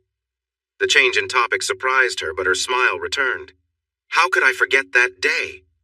He laughed at her excitement. "This morning I had another young woman surprise me in my backyard, and she screamed and ran off." Christy thought he sounded a bit anxious. "What did she look like?" she asked, guessing who it might be. She had her hands over her face, but she had beautiful brown eyes, long brown hair in a braid, and she was wearing something form-fitting with unusual shoes. "That sounds like my friend Miranda Moreno. She enjoys cycling on country roads. I mentioned to her that we were friends and I visited you at the lake, but I didn't know she would come by today." "You told her about us?" Tyson asked, sounding curious. "Just that we were friends. I was careful with my words," she replied with a smile. "Well, I think I didn't make a good first impression," he sighed. Christy couldn't help but giggle. "I wouldn't say that." "You didn't scream." Her giggles turned into laughter. "True, but that was because I wanted to prove you were who you said you were." Tyson laughed at the memory. "Right. You're pretty tough." "I'll talk to her. It'll be okay. She was probably just surprised," Christy assured him. "Should I get a lock for the gate or a bigger sign?" he asked. "Is that what the sign says? I thought it said something funny," she said, bursting into giggles. He chuckled. "All right, miss. Smarty pants. I'll see you this afternoon. Bye." "Bye." Christy hung up and quickly went to her car. She had to find Miranda. She could have walked, but she knew of a few places Miranda might be if she wasn't home. When she rang the doorbell, Raoul Jr. answered with a bright smile. "2 days in a row! It's feast or famine with you," he joked. She smiled back. He was quite charming. "I'm looking for Miranda," she replied sweetly. He sighed dramatically. "One day, I hope you'll come just for me." She laughed and raised an eyebrow. "Not today." Raoul stepped back and motioned for her to go upstairs. "She just got back from her ride. She's in her room." Christy smiled and climbed the stairs, feeling his gaze follow her. "Staring at me won't help your chances." She heard him make a sound of frustration before reaching her friend's door. She knocked lightly. "Miranda, it's Christy." She heard a faint squeak and some noises from inside. "1 second," Miranda called from behind the door. Christy waited, trying not to think about the strange buzzing sound coming from within. The door opened, and Miranda stepped into the hallway, her cheeks a bit red. "Let's go sit on the patio. It's a beautiful day," she suggested quickly. Christy could still hear the buzzing noise coming from inside. "Are you sure you don't want to turn that off first?" she asked carefully. Miranda's shoulders dropped and she sighed. "Okay, can you help me move the bed?" They went inside and shifted the bed away from the wall so Miranda could reach her personal item that had somehow fallen between the mattress and the wall.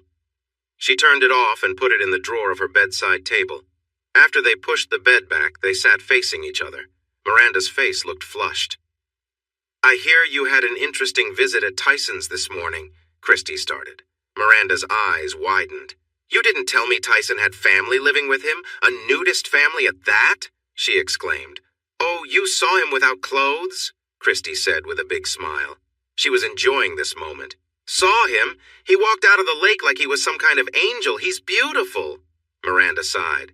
"Who is he? Tyson's younger cousin?" Christy laughed, and Miranda couldn't help but smile at the happy sound. "Miranda, that was Tyson." The lovely brunette's smile disappeared as she looked confused. "No, Mr. Kane is almost 60. This man couldn't be more than mid-40s, maybe late 30s. Tyson lives alone. The man you saw walking out of the lake was him. He swims every day." She took a breath and gently held Miranda's hand. "Listen, he went through a lot after the accident. He pushed himself hard with exercise. He lost a lot of weight and built up his muscles. He's still very serious about working out."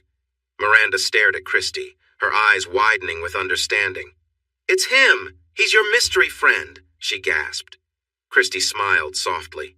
"Friend is a better word. We care for each other, but there's no romantic love between us."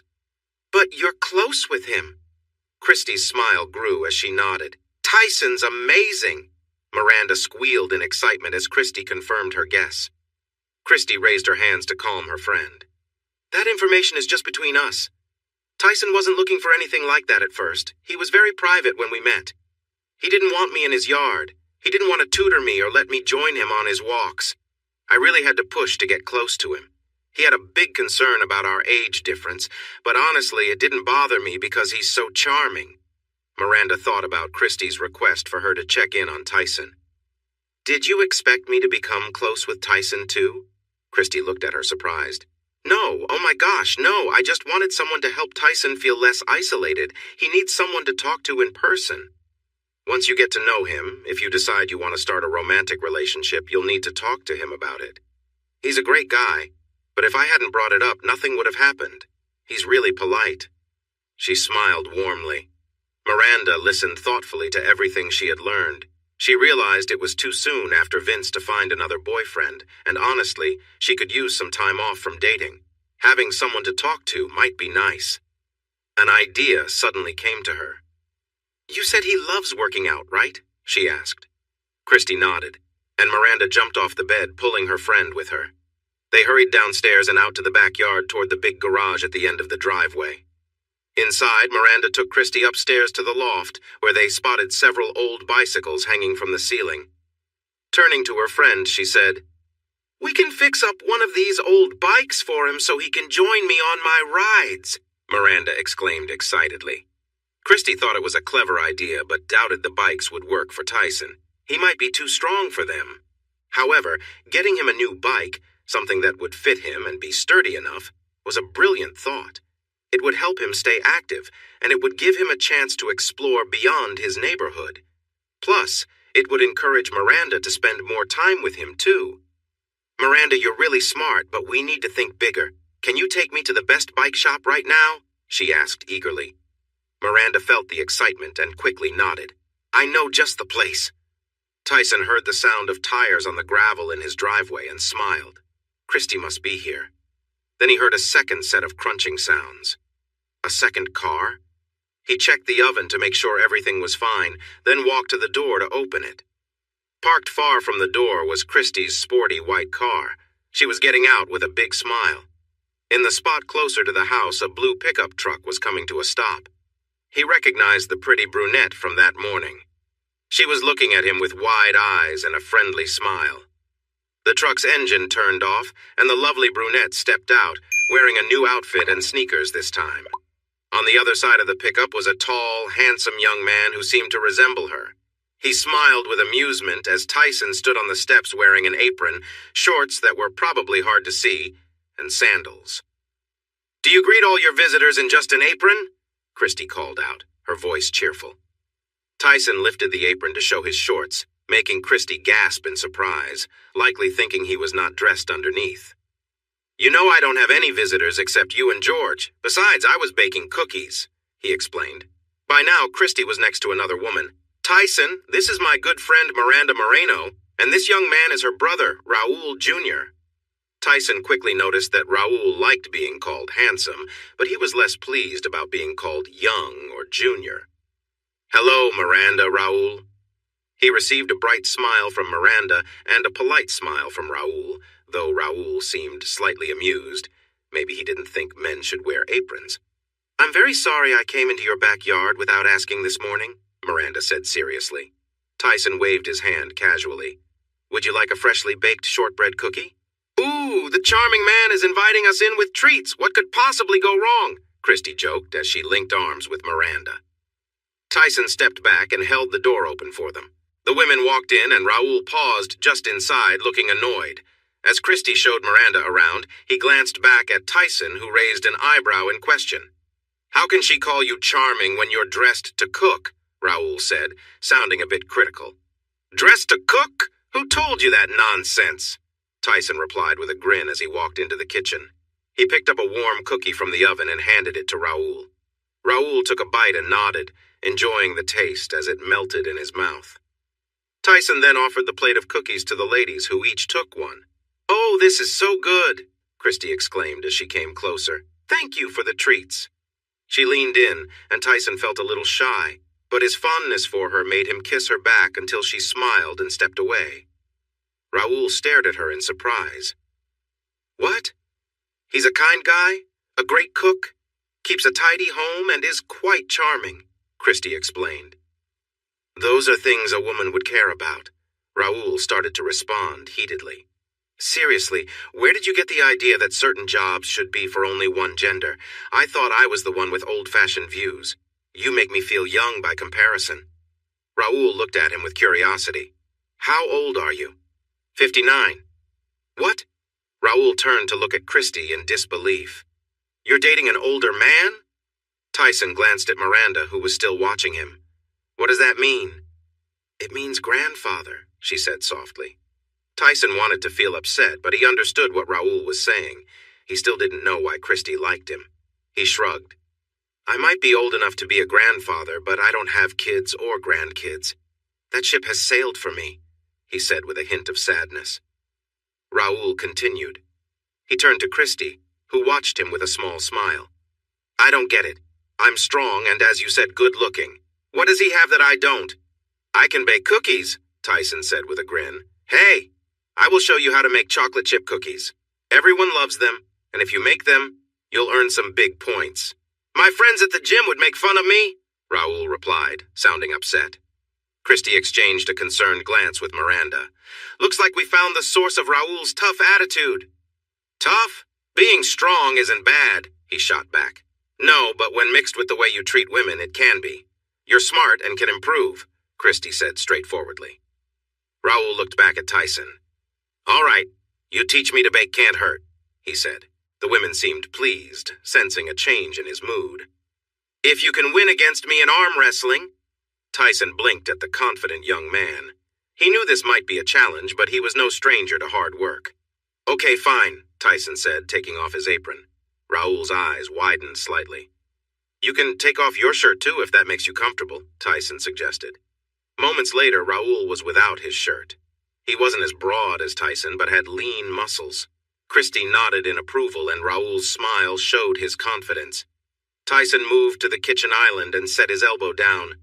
Raoul gripped his hand, and they held onto the countertop with their other hands. Christy placed her hand on top of theirs. When I lift my hand, you start. Ready? They nodded. Go! Immediately, Tyson felt the effort in his hand, arm, and back.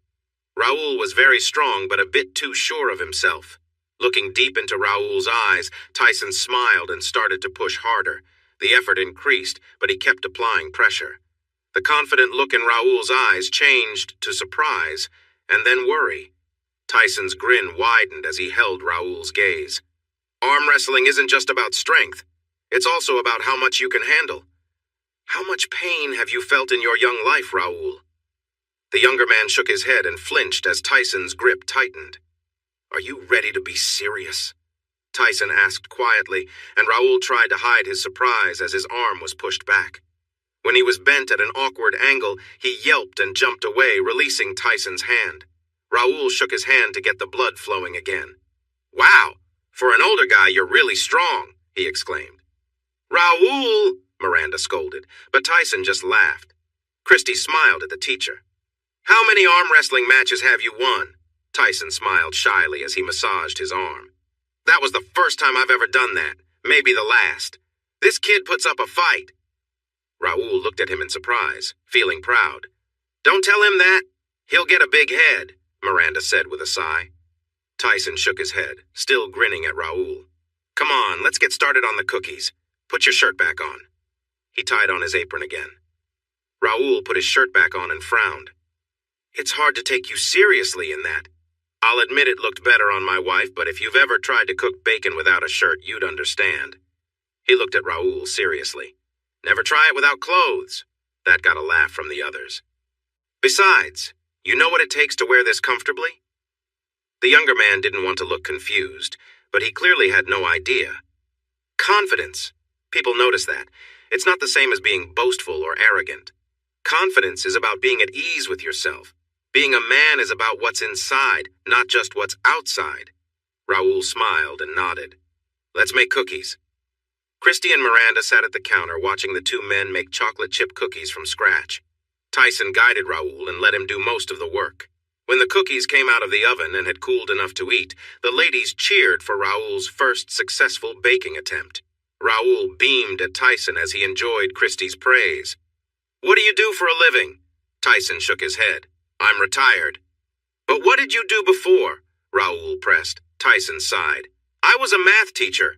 No way? You're a math whiz? Raoul chuckled. Christy moved over to lean against Tyson as she looked at Raoul. Certified genius-level math whiz, she said playfully. Tyson chuckled and gave her a quick kiss. You say the nicest things. He turned to Raoul, who was still getting used to Christy being affectionate with him. If you're so smart, why aren't you teaching now? Raoul asked, sounding a bit aggressive. Tyson's smile faded. People keep saying that, and I keep telling them I'm done with that. He's dealing with past struggles, you know, Miranda snapped. Raoul looked at him in surprise. Tyson shot a serious look at Christy. You've been talking about me with others? He asked sharply. Christy met his gaze and nodded. Miranda had a great idea, and we are here to make it happen. Tyson was caught off guard by her confidence when he expected her to be defensive. Idea? Come outside, Christy said with a big smile, and Tyson found himself following her excitement again. Miranda stood behind them, beaming, while her brother furrowed his brow. Once back in the driveway, Raoul pulled back the cover from the pickup truck. He revealed a road bicycle. It had a shiny silver frame with bright yellow-green stripes and black wheels. Raoul lifted it out, and Miranda took it from him. She and Christy walked it over to Tyson. Then, Raoul pulled back another cover and revealed another bicycle. Tyson focused on the two women as they turned the silver bike around so he could see it better. Christy bought you a bicycle! Miranda cheered. Tyson's eyes widened and he looked at the beautiful bike. It's stunning! It looks fast even when it's standing still, he said.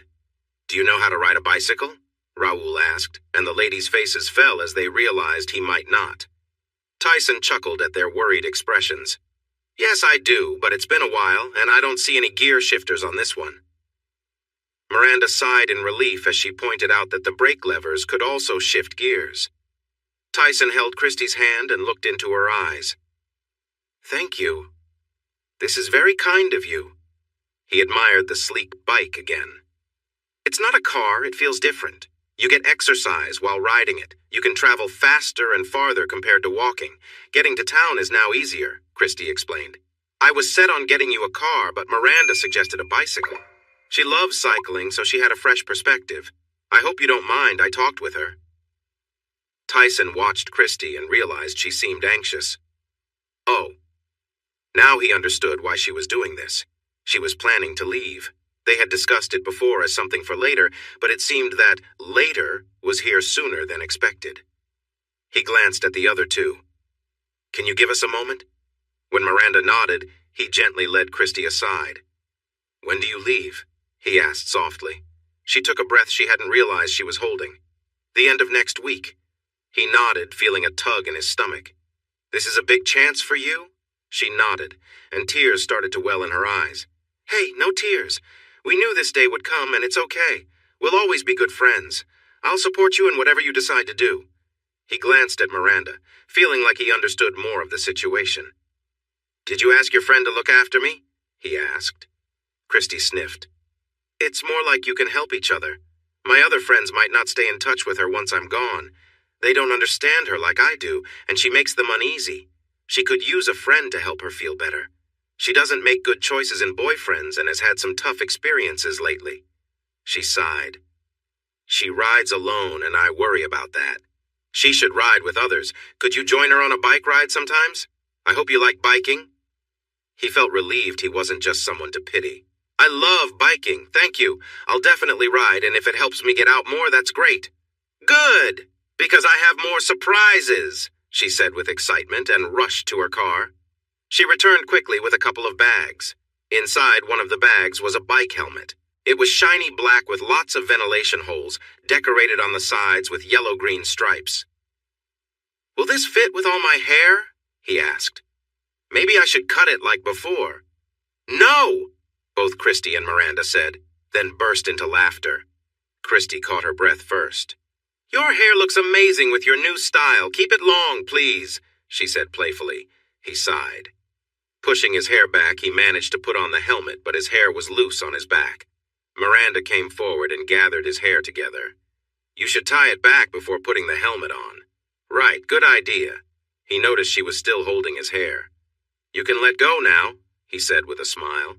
She smiled back, a bit shy, and stepped back. Next, Christy pulled out black biking shorts, black socks, and a black cycling jersey from the shopping bag. She handed him the jersey, and he lifted it.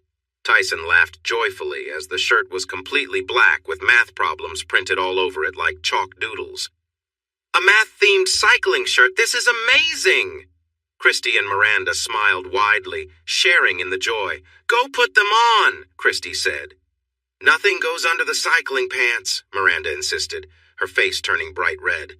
He took off the helmet and left it with Miranda, then carried his clothes into the house. In his bedroom, he changed into the bike shorts. They fit snugly. The padding felt strange, like he was wearing something extra soft. He put on the jersey, which was also form-fitting but didn't stop him from moving freely. He looked in the mirror at his long hair. It was as long as Imani's had been. He went to her dresser and opened the top drawer. Inside were her hair ties. He picked a white one and tried to pull his hair back. It looked good enough. At the front door, he put on new socks and then his sneakers. He didn't have the cool shoes that Miranda had. As he stepped outside, he heard Christy's playful whistle. "The pants could be a little less tight," he said, half joking. "No, they're just right," Christy replied with a smile. She joined him at the bottom of the stairs and gently patted his chest, admiring how he wore the jersey. "Listen, I have to go, but I'd love to visit this weekend. Saturday afternoon to Sunday afternoon?" He smiled back. "Sure, that sounds great." He thought it might be their last time together, so he planned to make her a nice meal and tidy up first. Christy leaned in for a quick kiss, and he lost himself in the moment. Raoul made a noise nearby, breaking the spell. Tyson pulled back to see Christy smiling at him before she turned to talk to Miranda. Moments later, Christy was laughing as she headed towards her car. As her white coupe left the driveway, Tyson noticed Miranda watching him with bright eyes. He sensed that his excitement from the kiss was noticeable. He closed his eyes, trying to calm himself. "I've got things to do, too. Are you staying here, sis?" Raoul asked, sounding a bit impatient. "Yes, I want to make sure Tyson's bicycle is ready. Maybe we can go for a ride?" she said, looking hopeful. He nodded, and her smile grew wider. "It was nice meeting you, Raoul," Tyson said, waving. The young man smiled and nodded back. "Yeah, nice meeting you too. Take care." Miranda and Tyson watched Raoul drive out of the gravel lot, then they walked over to the bicycles.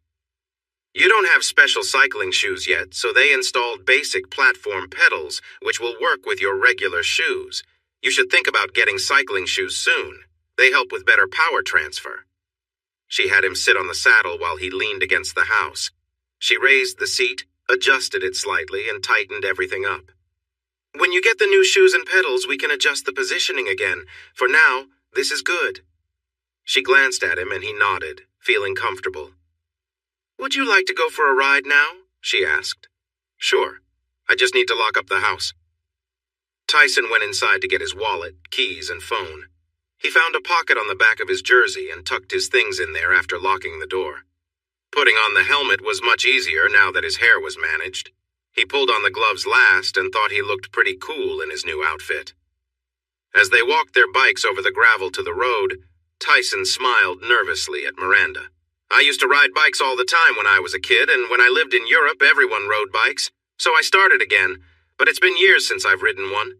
This feels a bit challenging. Why don't we just take it slow and get used to the gears and brakes as we ride east along the road?" she suggested. He nodded and swung his leg over the bike. It didn't take Tyson long to find his balance on the new bicycle. It rolled smoothly, and steering felt easy. Miranda gave him tips on using the gears best for the road and the slope. He figured out how to shift gears and, most importantly, how to use the brakes safely so he wouldn't tip forward. They continued east along the road by the lake, picking up speed until they were racing along. It all felt so natural. Christy had been right. Biking was very different from driving. It didn't trigger his past worries at all. He was enjoying himself. Before long, they reached the end of the road where the new road into town began. He noticed Miranda's eager look, took a deep breath, and nodded. She smiled widely and turned left, heading north. He followed close behind her. "Are we going to take the trail or stay on the road?" he asked. "Would you mind if we stayed on the road?" she asked, and he shook his head. "Either is fine with me," he replied. "Road, then." Seeing no traffic on the trail, they rode over a small bump and continued along the smooth road. The pavement rolled easily beneath them, and as they rode, they talked. Most of the conversation was her sharing stories about group rides she had been part of. She mentioned that she didn't ride competitively, but enjoyed the friendships from riding with others. She had tried joining a local cycling club, but found them to be rather exclusive. Miranda looked at him again with hope. "I'm hoping you'll come to love cycling enough that we could start a cycling group together." He laughed. "So far, so good. This is awesome." Her smile was bright. Tyson finally saw the small square object attached to her helmet. His helmet didn't have one. "What's that on your helmet?" "Oh, it's a video camera. I sometimes record my rides," she said. "Is it on now?" "No, I always ask before recording someone. I wasn't sure if you'd mind," she said shyly. "If you want to record, go ahead," he replied. She smiled widely. "This part is so flat and straight that I'll wait to record until we turn back. The original country road has much more to see." Tyson thought about that road and remembered the last time he was there. An uneasy feeling crept in as he thought about the return trip. He focused on riding and felt better. Cycling was so different from driving, which helped ease his worries. He looked forward to feeling the bike move along the rolling and winding road. Soon, Tyson noticed they were nearing the town. He felt a thrill knowing he was doing this without being heavily sedated like last time. His visit was for surgery, which had been tough. He looked around and noticed some new shops. The area had changed a lot, and things were different than he remembered. Sometimes change wasn't always a good thing. "Hey, an ice cream shop!" he exclaimed. Hearing his excitement, Miranda unclipped her pedals, slowed down, and got off her bike. She walked it over to the outdoor tables as Tyson hurried to catch up. "My treat," Tyson said with a smile. "What do you want?" "A single scoop of chocolate, thank you," she replied with a grin as she took a seat at one of the tables. They had the patio all to themselves. Excitedly, Tyson leaned his bike against a table and raced off to the shop. Miranda felt a flutter of joy. Tyson seemed to really enjoy the ride, which was a good sign for her idea of starting a cycling group. She would be happy even if it ended up just being the two of them. As she thought of being alone with Tyson, she recalled something Christy had mentioned. Did he really? A movement caught her eye. Blake Carlington was parking his car nearby. She noticed him checking to see if she was by herself, and she felt uneasy. She turned on her helmet camera just in case. "Where's Christy?" he asked sharply. Miranda didn't like Blake. He reminded her too much of someone who had made her uncomfortable in the past. "I don't know," she replied calmly. "My friend at the bike shop told me Christy spent a lot on a silver Cannondale racing bike, and here it is," he said, stepping out of his car. "This just shows what a liar you are. First, you talked about Vince, and now this." He reached out to touch the bike. "Don't, you can't touch that. Just like you can't touch Christy." She noticed Blake's anger grow as he stared at her. "Watch how you talk to me. Maybe I should teach you some respect." He moved closer, and she suddenly wished she could be more careful with her words. "Hey, step back right now!" Tyson's deep voice broke the tense moment, and Miranda felt a wave of relief wash over her. "Mind your own business, oh!" Blake growled, turning to see Tyson approach. He staggered back a few steps as he took in Tyson's strong frame. The ice cream cones in Tyson's large hands somehow made him seem even more intimidating. Knowing he was a math teacher and almost 60 made the scene oddly funny. She didn't laugh but smiled widely as she took the chocolate ice cream cone from him. As Blake processed what was happening, Miranda noticed his expression change. He glanced from Tyson to the expensive bike Christy had bought for him. "Who are you?" Blake asked again. "Tyson Kane." "Christy's new partner," Miranda chimed in happily. Tyson looked at her, signaling her to stop talking. He frowned at his melting ice cream and moved his tongue around it while she watched with interest. Blake looked at Tyson with clear dislike. "She left me for you?" "No, her reasons for ending it had nothing to do with me," Tyson replied firmly. Miranda snorted. "Christy looks much happier now than she ever did with Blake." Tyson turned to her, looking a bit annoyed. "You're not being helpful." Miranda's eyes went wide with fear as Blake jumped at Tyson, who was focused on her. Tyson's hand swung out, accidentally pushing Blake with his ice cream cone, getting it all over Blake's face. Blake stepped back, struggling to see. Tyson, wary, watched him as Blake swung his fists wildly, hitting a pole instead. The sound of something breaking made Miranda and Tyson wince. Blake stopped and cried out in pain. "That looks painful. I'll call for help," Tyson said, pulling out his phone. After he ended the call, he asked Miranda to grab some napkins from the shop. When she came back outside, a police car pulled up. She gave some napkins to Blake, who was sitting down with a hurting hand, and the rest to Tyson to clean himself up. Miranda switched off her helmet camera and moved the video onto her phone. 2 police officers walked over.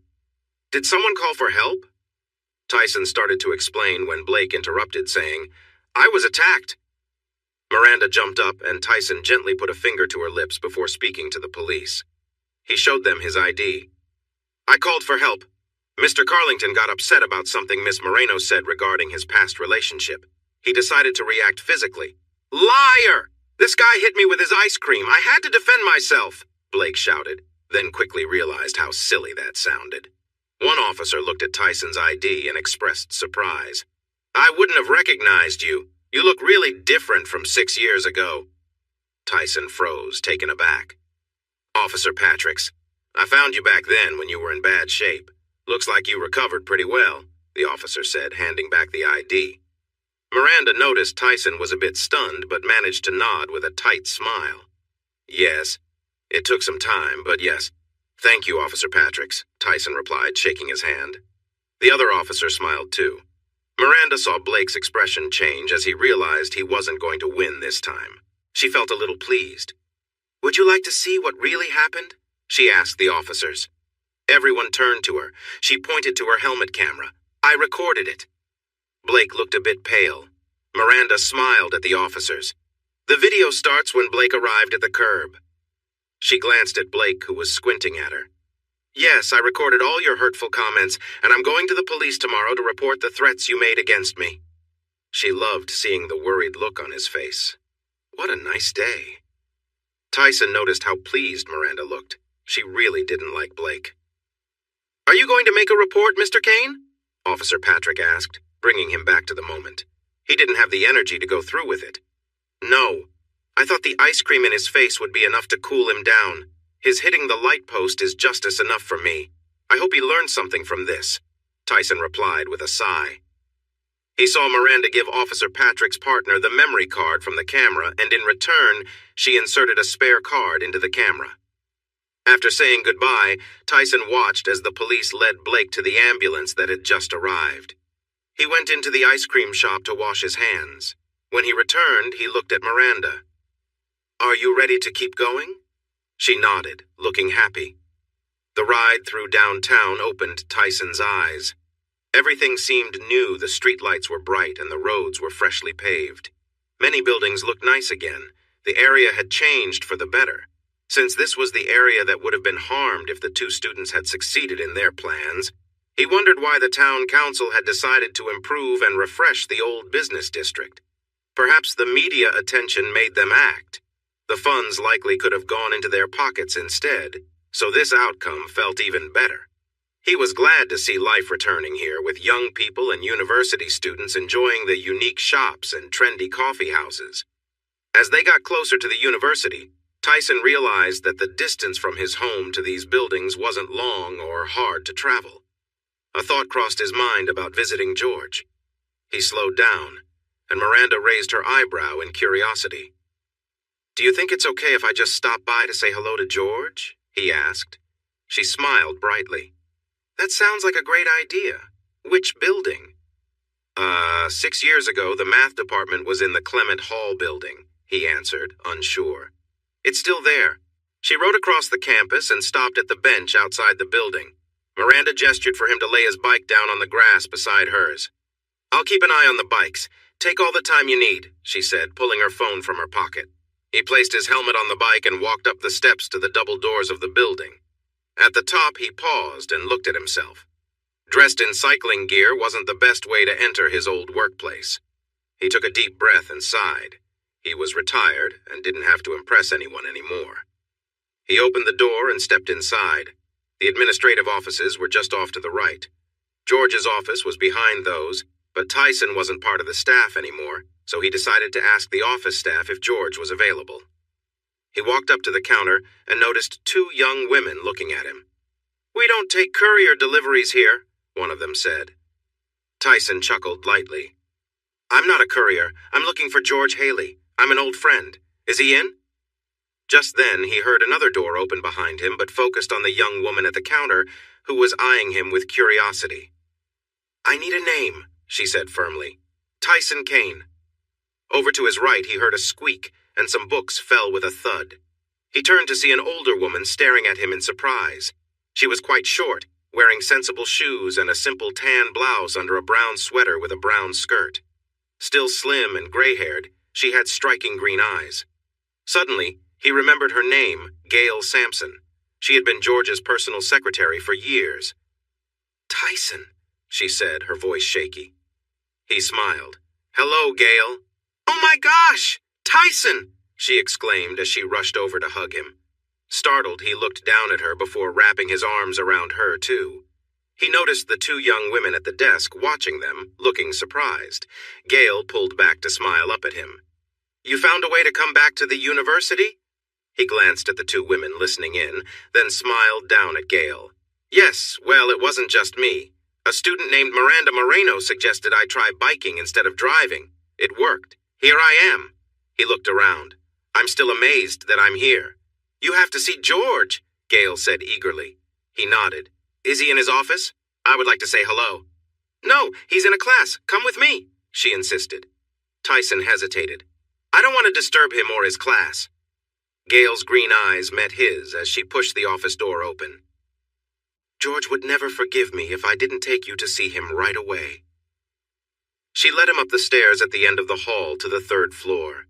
The door for the 3rd classroom on the right was closed, and Tyson tried to stop Gail, but she just made a small sound of determination.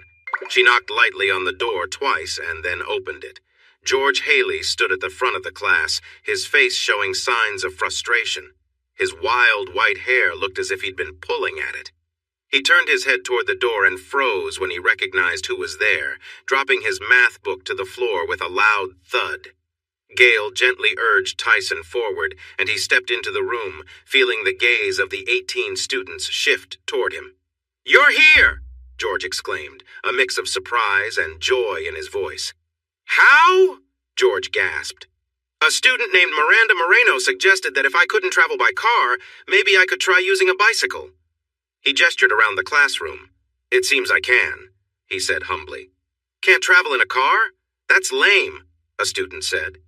"Mr. Phillips, you're close to failing my class. You need to apologize for your lack of empathy or leave my classroom," George said, his gaze piercing into the surprised young man. "George, it's okay. Being young and a bit foolish isn't a crime, and it's not the end of the world. There's always hope," Tyson said as he moved closer to his friend. "Apologize," George said in a low voice. "I'm sorry," Mr. Phillips replied quickly. Tyson noticed that his friend seemed to be calming down. "I'm sorry. I didn't come here to disrupt your class. I made it into town today, and I thought I would visit since you came to see me so often," Tyson explained. "That's wonderful, and I thank you for sharing this moment with me." He stepped forward and took Tyson's hands. "Mr. Haley, can you introduce us to your friend?" said a young woman with a pixie haircut seated in the front row. Tyson felt her curious gaze on him. George let go of Tyson's hands and smiled at the woman under his thick mustache. "Of course, Miss DeWitt." He placed a hand on Tyson's back and turned him toward the students. "This is my good friend, Tyson Kane." Some students looked surprised. They seemed to remember events from 6 years ago. Miss DeWitt appeared to be among them. "The same Tyson Kane who—" "Yes, but more importantly, he's Tyson Kane, the math genius."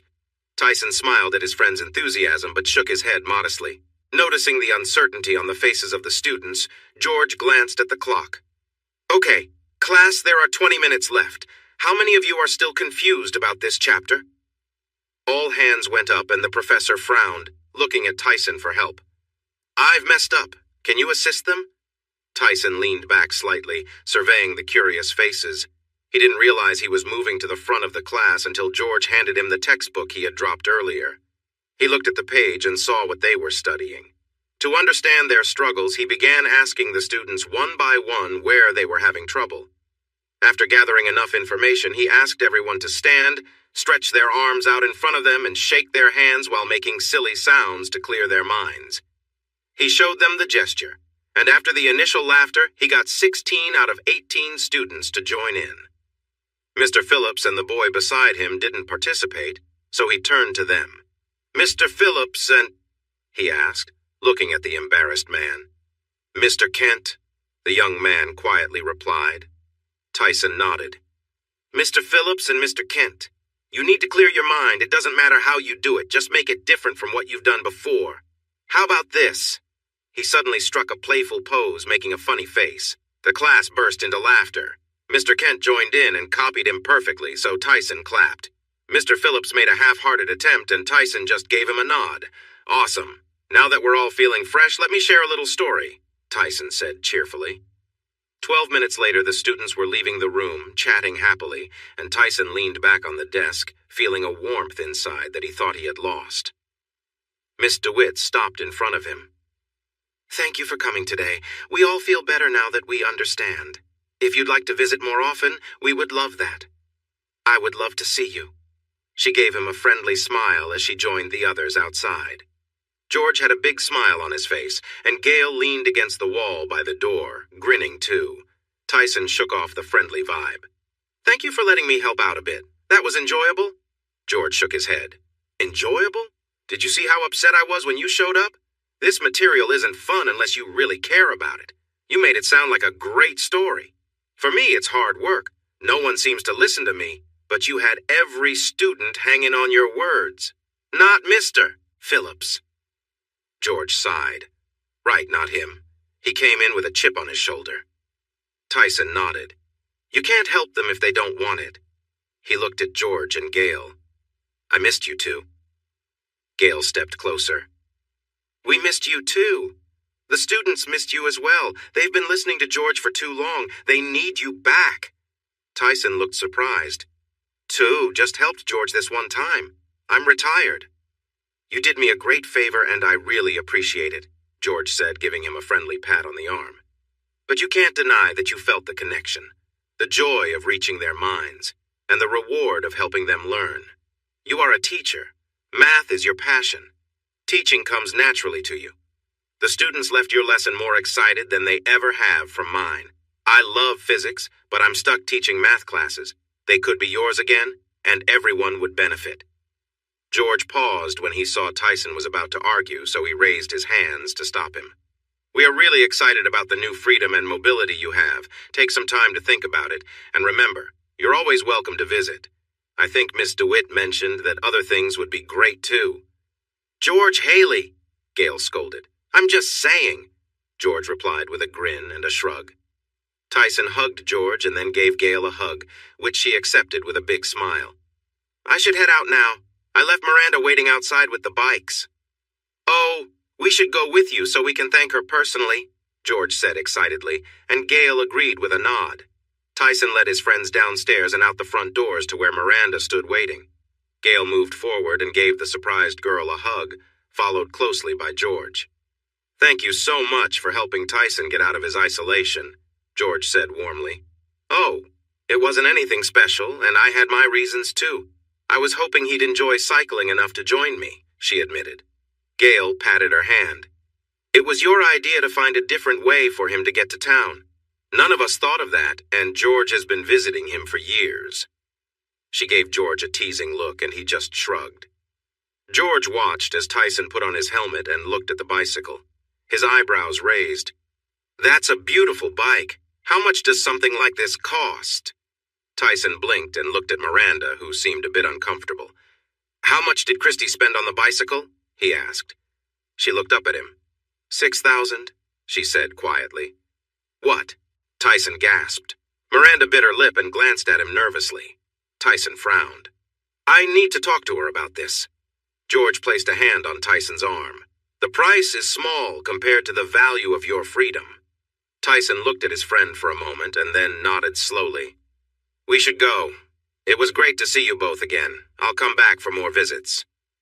Remember what we said too, Gail mentioned, and he nodded to her. They got back on their bicycles and waved goodbye to George and Gail as they rode away from the campus.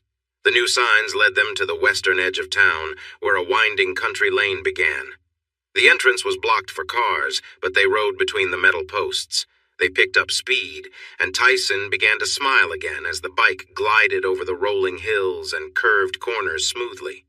He had to admit it was a well-made bike. Still, he thought 6,000 was too much for Christy to spend on it. He decided he would insist on paying for some or most of it. Sometimes generosity could go too far. On a straight path, he glanced over at Miranda, who was watching him. Are you upset with us? She asked. No, you both had good intentions. I'm sure I could have enjoyed riding a bicycle that cost less than $1,000 just as much as I enjoy this amazing bike. He sighed, truly appreciating the ride. So, does this mean you'll keep going on rides with me? Miranda asked. He smiled as he noticed the road rising ahead.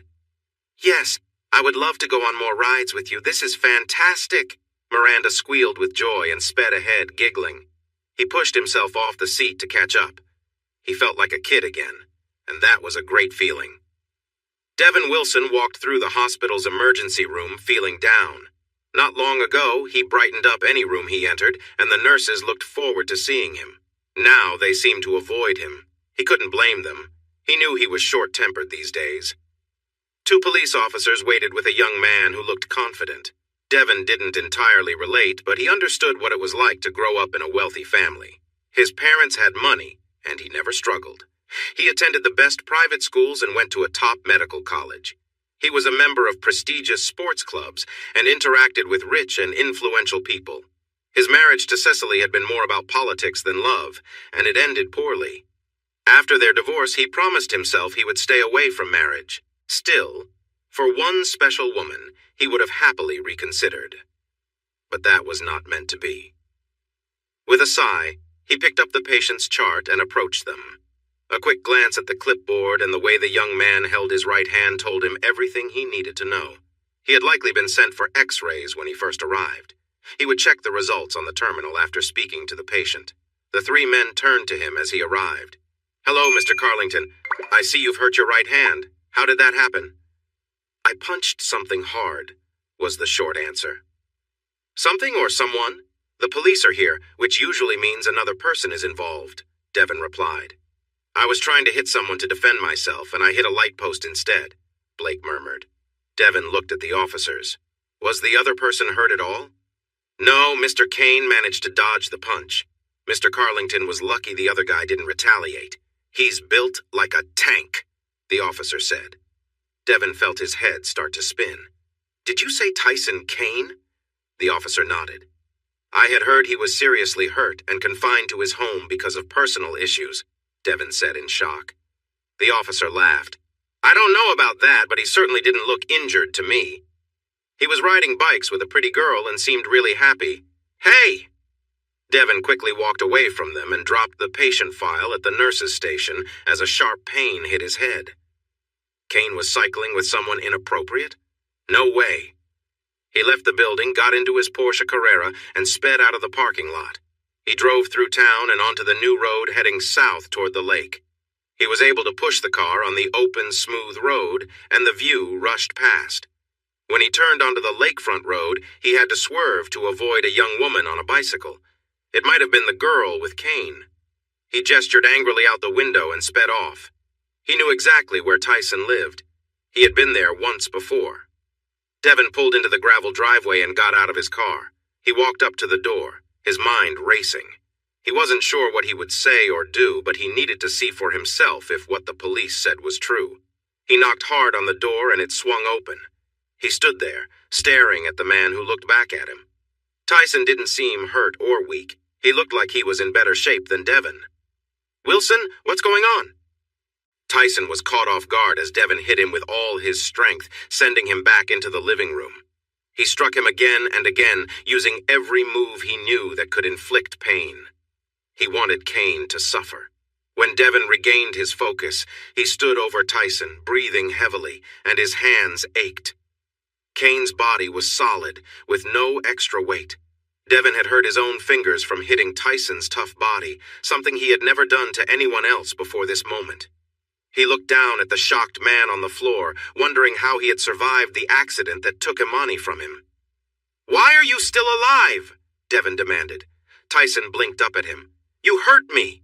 You didn't kill me." "No, why didn't the train take you too?" Devin shouted, his frustration evident. Tyson winced as pain shot through him. "I don't know. Sometimes. I wish it had." Devin hit Tyson again and pulled his hand back as it stung. Tyson looked up again. "Not very smart for a doctor to hurt his hands like this." Devin scowled down at him. "You're right, but I forgot. You're the expert, aren't you?" He then kicked Tyson's side with force. Tyson groaned, and suddenly something heavy landed on Devin's back and knocked into his face. He turned quickly, and the female cyclist fell onto the sofa with a thud. Devin hesitantly touched his face and winced. When he pulled his hand back, he found blood on his fingers. "You shouldn't have done that!" Tyson took a step forward, his gaze locked on Devin, whose anger was boiling over. In that moment, Tyson's voice cut through the tension. "Miranda, go!" he shouted, and she quickly jumped up, racing out the open front door. Devin turned back to Tyson, rage etched on his face. Tyson, though hurt and bleeding, met Devin's furious stare with calm determination. "She told me," Tyson said quietly, his words striking Devin like a blow. Devin froze, taken aback. "She told you? Told you what? Did she tell you we were together?" Devin's voice shook as he spoke, his emotions close to the surface. Tyson held his gaze, unflinching and silent, his eyes full of quiet disappointment. "I loved her!" Devin suddenly shouted, his voice breaking with anger. "I would have been a better husband than you! You didn't treat her the way she deserved!" Tyson's voice was pained. "You loved her!" Devin sneered. "If you loved her so much, you should have shown it. Maybe then she wouldn't have turned to me." The hurt in Tyson's expression was undeniable, and it dawned on Devin that Tyson truly hadn't known. Devin let out a bitter laugh. finding some satisfaction in Tyson's pain. "Fine. You didn't know? Well, now you do," Devon said, a cruel edge to his voice. "The first time was at a convention. We went out for drinks, and I knew then I was taken with her.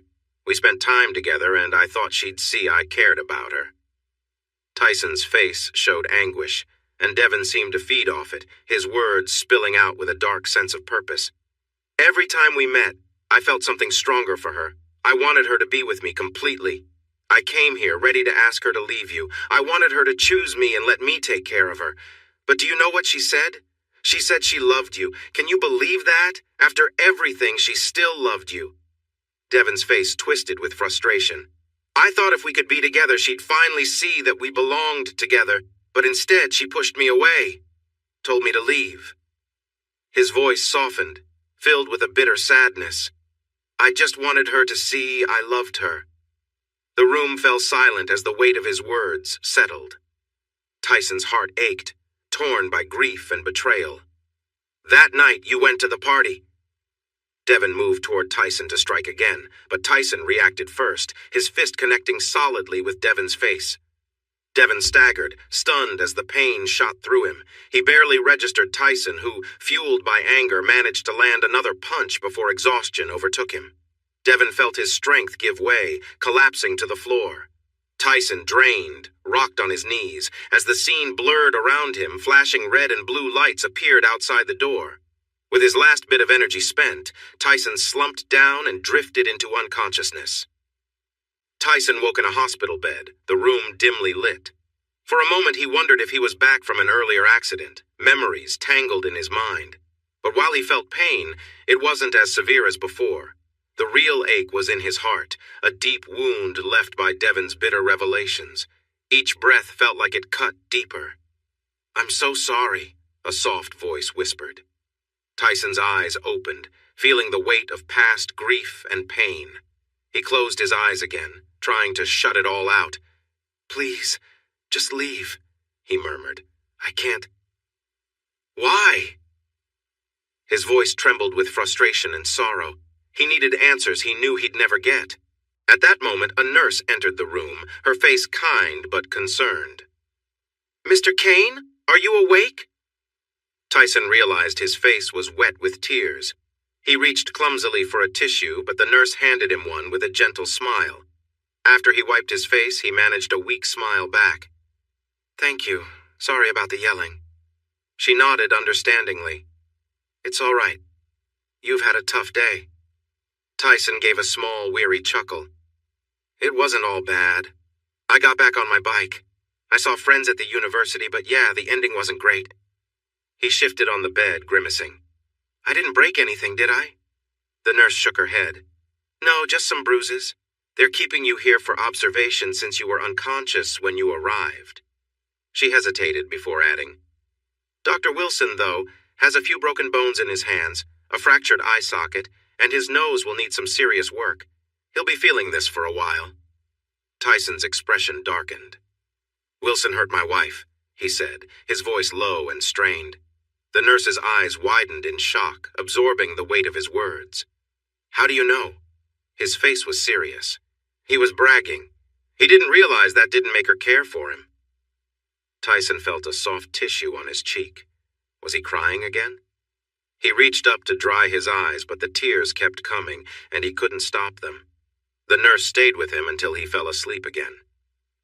The next morning, Tyson was in a wheelchair at the hospital's exit, arguing with the staff, who said he needed a ride home. He insisted he couldn't do that. He was getting more upset until Miranda came up beside him. He looked at her and felt relieved. "It's okay, we have him now," she told the office worker, pointing outside. Raoul was visible in his pickup truck. The clerk nodded and walked away. Tyson looked at Miranda with worry. "I can't." She patted his shoulder. "I understand. How much pain are you in?" He blinked at her. "I'm sore, but I can walk." "If you can walk, you can ride your bike," she said and led him outside. Raoul was taking Tyson's bike out of the back of the truck. Tyson smiled at Miranda thankfully, and she returned a bright smile. Then he was confused. "How did you get my bike from my house?" "After the ambulances took you and Wilson away, I used your keys from the counter to lock up your house. Raoul picked me up and brought me to the hospital, but they wouldn't let me see you. This morning, I called to find out when you'd be leaving.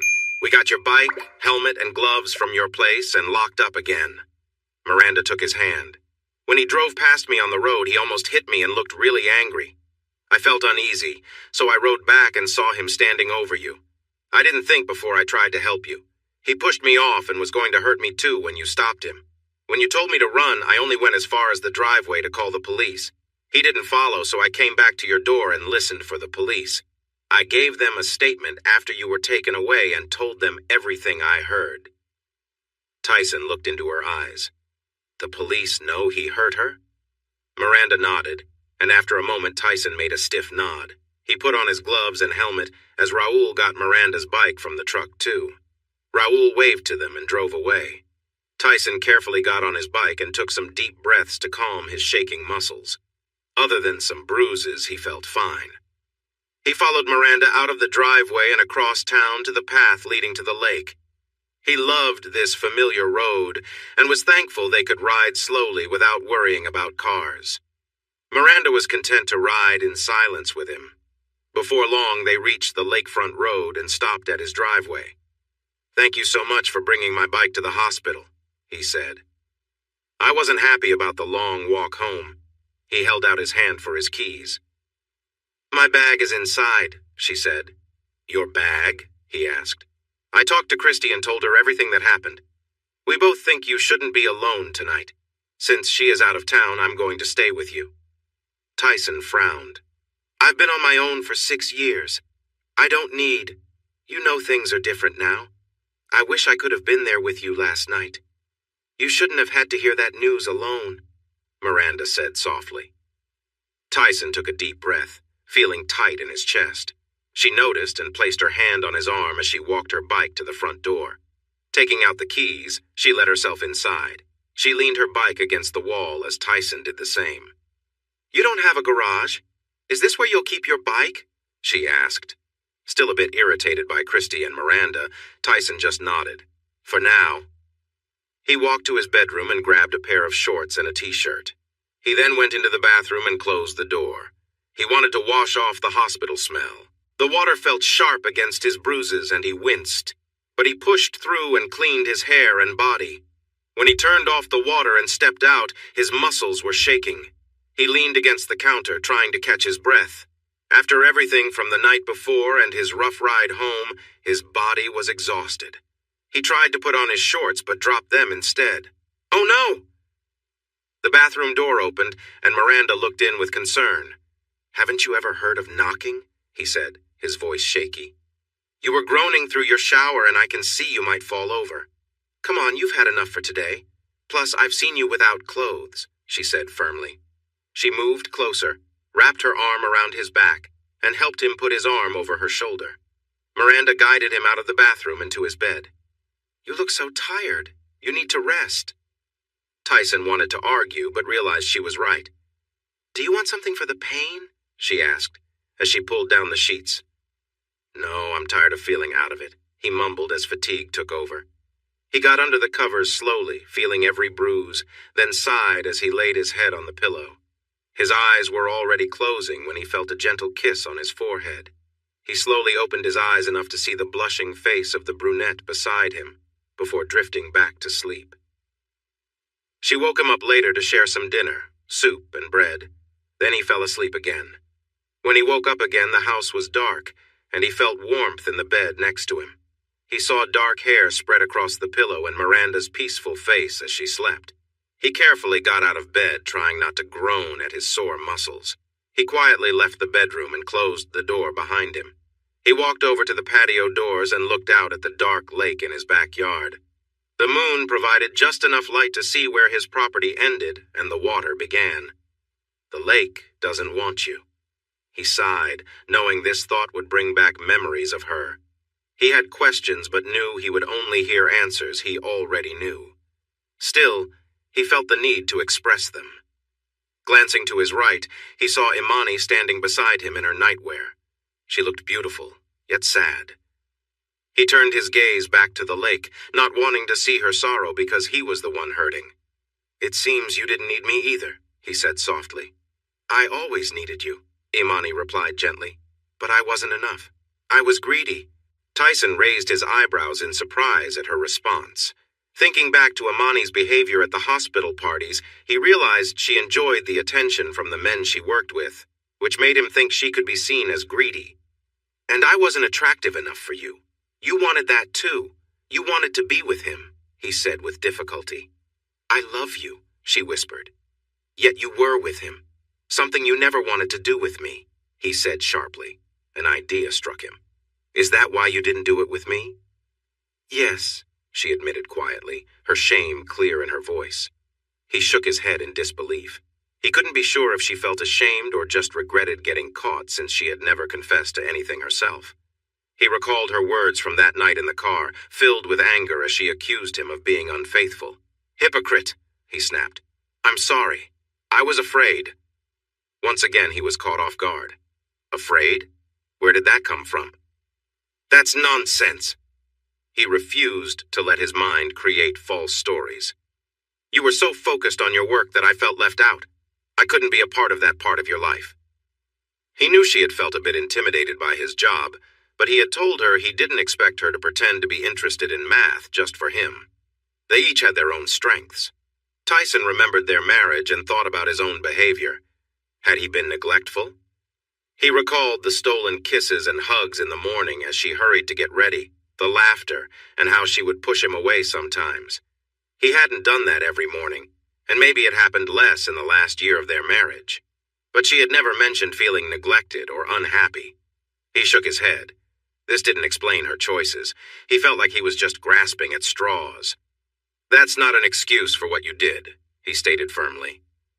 I know, she sighed, sounding very sorry. He rubbed his eyes, trying to clear his mind.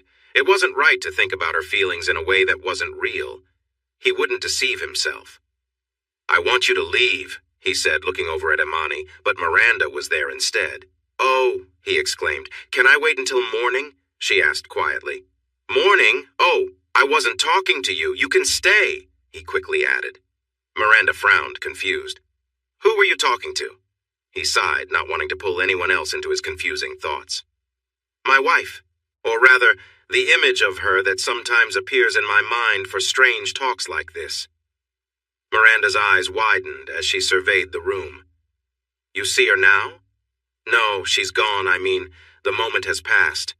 I don't believe in ghosts, he insisted. Miranda shivered and made a gesture for protection.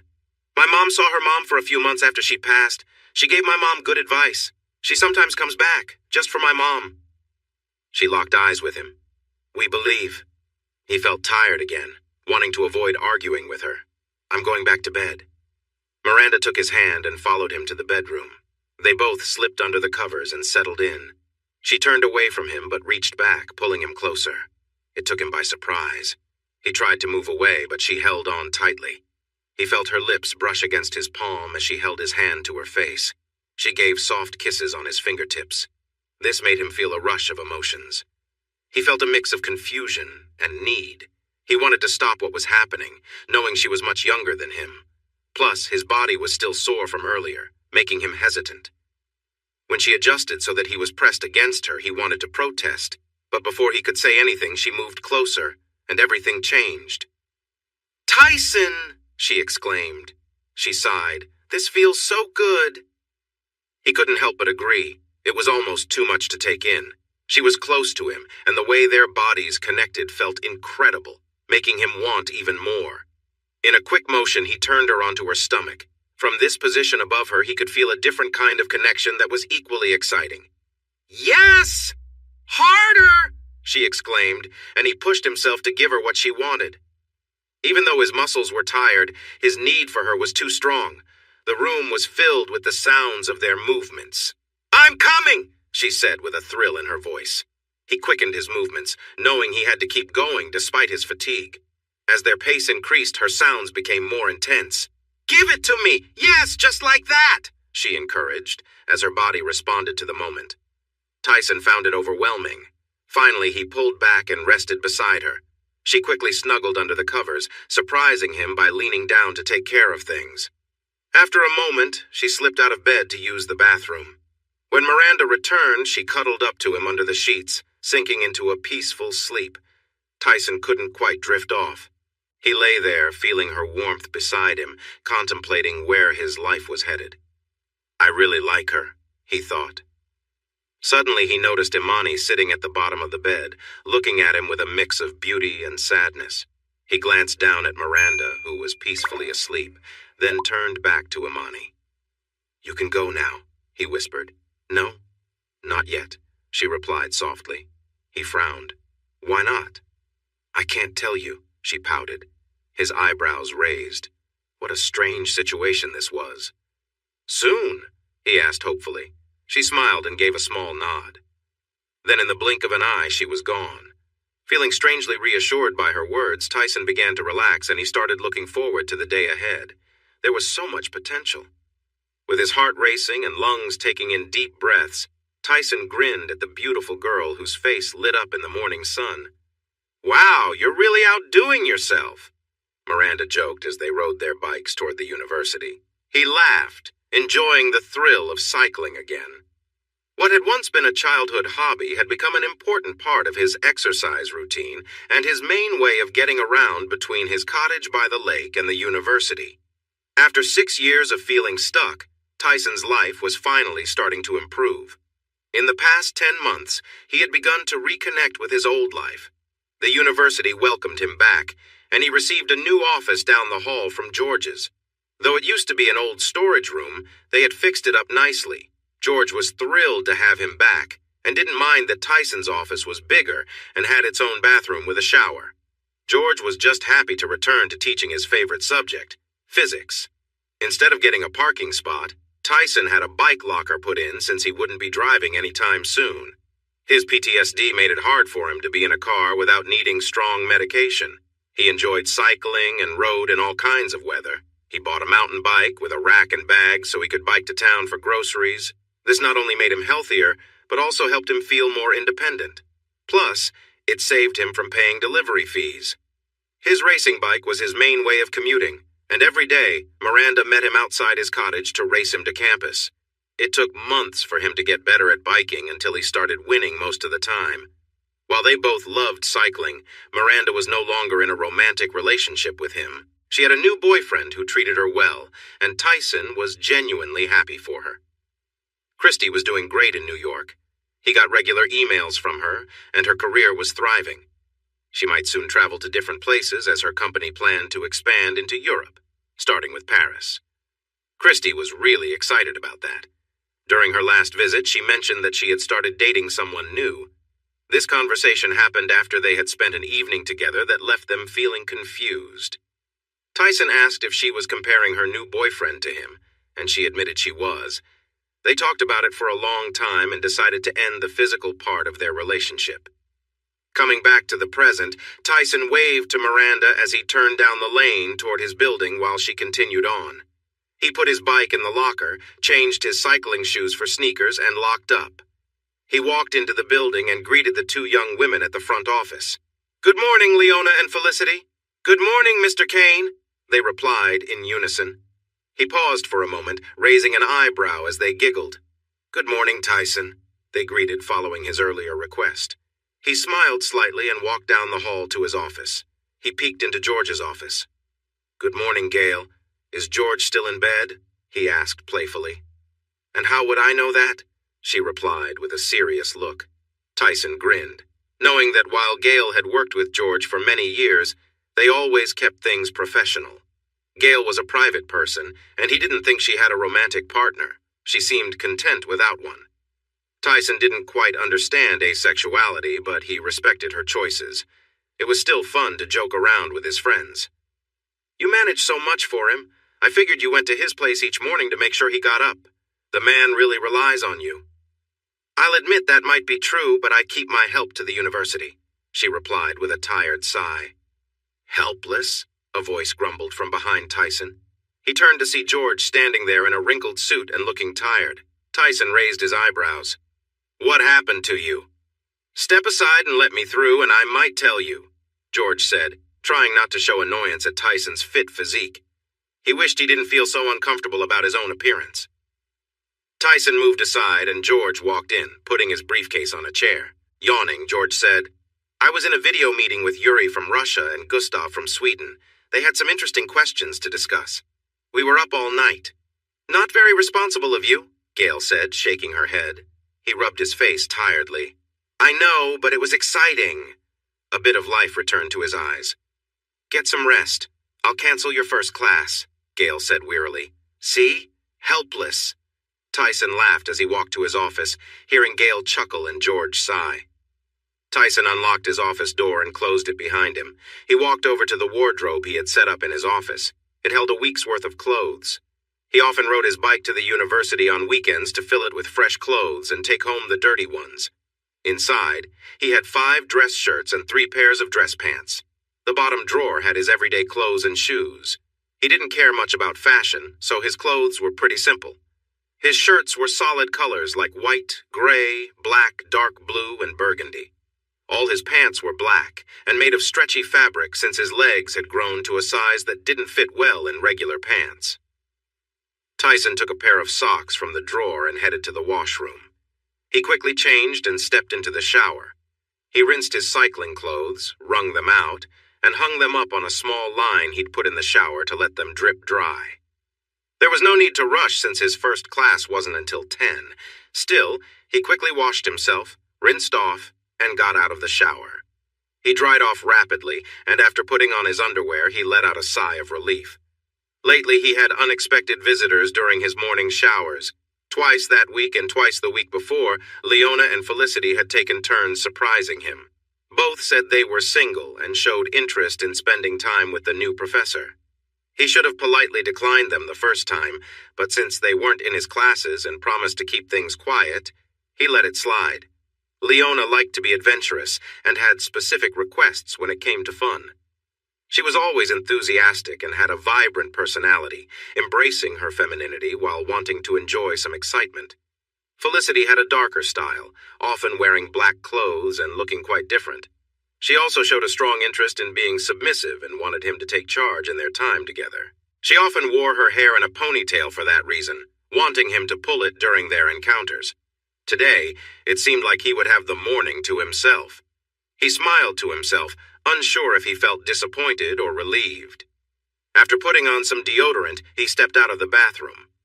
He stopped in his tracks when he saw a stout, dark-haired woman sitting on the couch beside his closed door. She was wearing old-fashioned, black-rimmed glasses sitting on her nose, a tweed jacket over a black t-shirt, jeans with tears, and black boots. She was also holding her phone, looking at something. When she noticed him, she turned the phone towards him and touched the screen.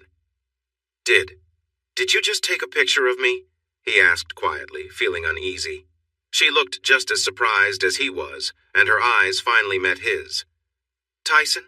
Kane?" He nodded, trying to remember if she was a faculty member or a student. Then he frowned, realizing she hadn't answered his question. "I'm Sydney Calabra from the New Yorker magazine. I had an appointment to interview Professor Kane," she said, a bit uncertain. "Yes, that's me, but I don't know anything about an interview. No one told me about it," he replied, feeling annoyed. The woman nodded and then smiled. "I must say, you look nothing like the pictures we found from the original story." He sighed. "The original story was about the train accident?" he asked tiredly. She nodded, her smile widening. Tyson wondered what that smile meant. "Who set up the story?" he asked. "It was the dean's office that called my editor. Dean McNally is a friend of my boss," she replied. Tyson frowned. This made sense now. He remembered McNally talking about getting back the costs of bringing him back and fixing the office. Tyson had thought that meant he'd be speaking at a conference, not having a direct meeting with a reporter. He turned to the cupboard and picked up a pair of pants, putting them on while keeping his back to her. "I have a class at 10. We should finish the interview part before then. You don't mind if I record it?" she said, smiling confidently. She tapped on her phone a few more times. Tyson shook his head as he reached for his white shirt, then stopped. He turned to her. "Interview part? Dean McNally suggested I watch you in the classroom because he thinks your teaching style is different but very effective. I'm excited to see you teach," she explained. Tyson snorted. "Exciting? I'm a math teacher, not a sports coach. Sydney laughed. But you don't look like any math teacher I've known. You look like someone who takes fitness seriously. He sighed and grabbed his black shirt. His students seemed to like this color on him. He thought about how hard he had worked to get into shape since the accident. He noticed her taking another picture and frowned. I've been focusing on exercise since the accident. It took time to recover. Then I just kept at it. Can you share what exercises you did to get fit? She asked. Tyson sat down and slipped on his socks. Since he couldn't avoid this, he just nodded. And so, the interview began. That's right, Miss DeWitt. Does anyone have questions about how she found the answer? Tyson looked from the petite brunette to the faces of the 23 students in the tiered classroom. Even Mr. Phillips, who was taking the class again after failing last year, seemed relaxed and wore his usual smug look. Tyson nodded at Miss DeWitt, signaling her to return to her seat. She walked back a bit playfully, aware he was watching her. Her cheeks were slightly flushed when she sat down. She was retaking the course to boost her grade. She had passed before, but she enrolled again when she learned he was back. Tyson knew she had another reason for being in his class again. On her first day, she'd asked him to grab a coffee and a snack. It was clear what she really wanted. He told her he would enjoy a coffee, but he couldn't have snacks with students in his class. She looked at him and asked if he could help a student who had passed his course. He replied that the student would need to improve by 10 points from their last effort. So, yes. She accepted the challenge, and as things progressed, she was likely to exceed the grade by 20 points. With only 2 weeks left, her playful behavior was quite bold. He felt lucky to teach a course that could be graded entirely on students' understanding through tests. He didn't worry about participation or personal opinions. This semester's group of students was bright and eager to learn. He addressed the class. All right, we have a review next week, followed by the final exam. I think we're going to see some great results. Does that mean we can skip review week? Mr. Phillips joked. He smiled. I said I was optimistic, not foolish. See you all next week. The class laughed and packed up as the bell rang. Tyson leaned back against the desk at the front of the room, feeling a warm satisfaction in his chest. He truly enjoyed teaching. As the students left, a journalist who had been observing him approached from the side of the room. He suspected she had taken some extra photos of him, too. I see it now. You have a different way of teaching that really connects with them. She glanced to her side as Miss DeWitt left, smiling back at Tyson. Some students seem more eager to connect than others. She studied him, curious if he might share anything confidential, but he simply waited. She sighed.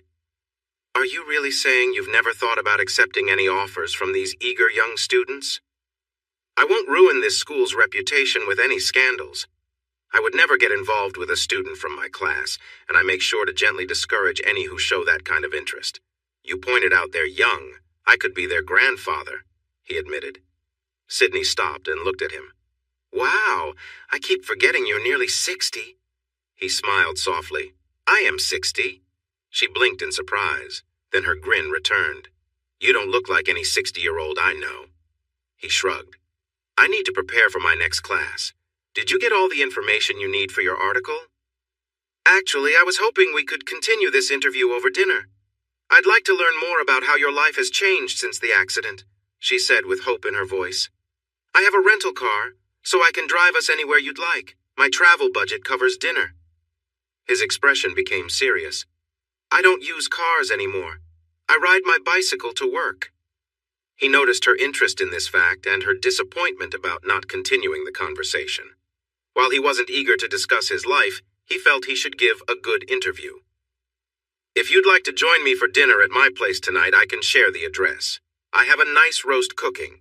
Are you vegan? She smiled broadly and waved her hand across her full figure. Not vegan. I eat all kinds of food. He smiled back and gave her the address, which she saved in her phone. Sydney looked up from her phone. Do you know where George Haley is? Can you tell me what he looks like? His office is just down the hall from mine. He looks a bit like a younger Einstein, Tyson said. She laughed. I've met him. He helped me find your office this morning and told me to wait in there. Did he know you would be in such a state? Tyson rubbed his face and nodded. He likes to create a little trouble. I had just been teasing him about how he needs his assistant, Gail. This was payback. "Are you friends?" she asked.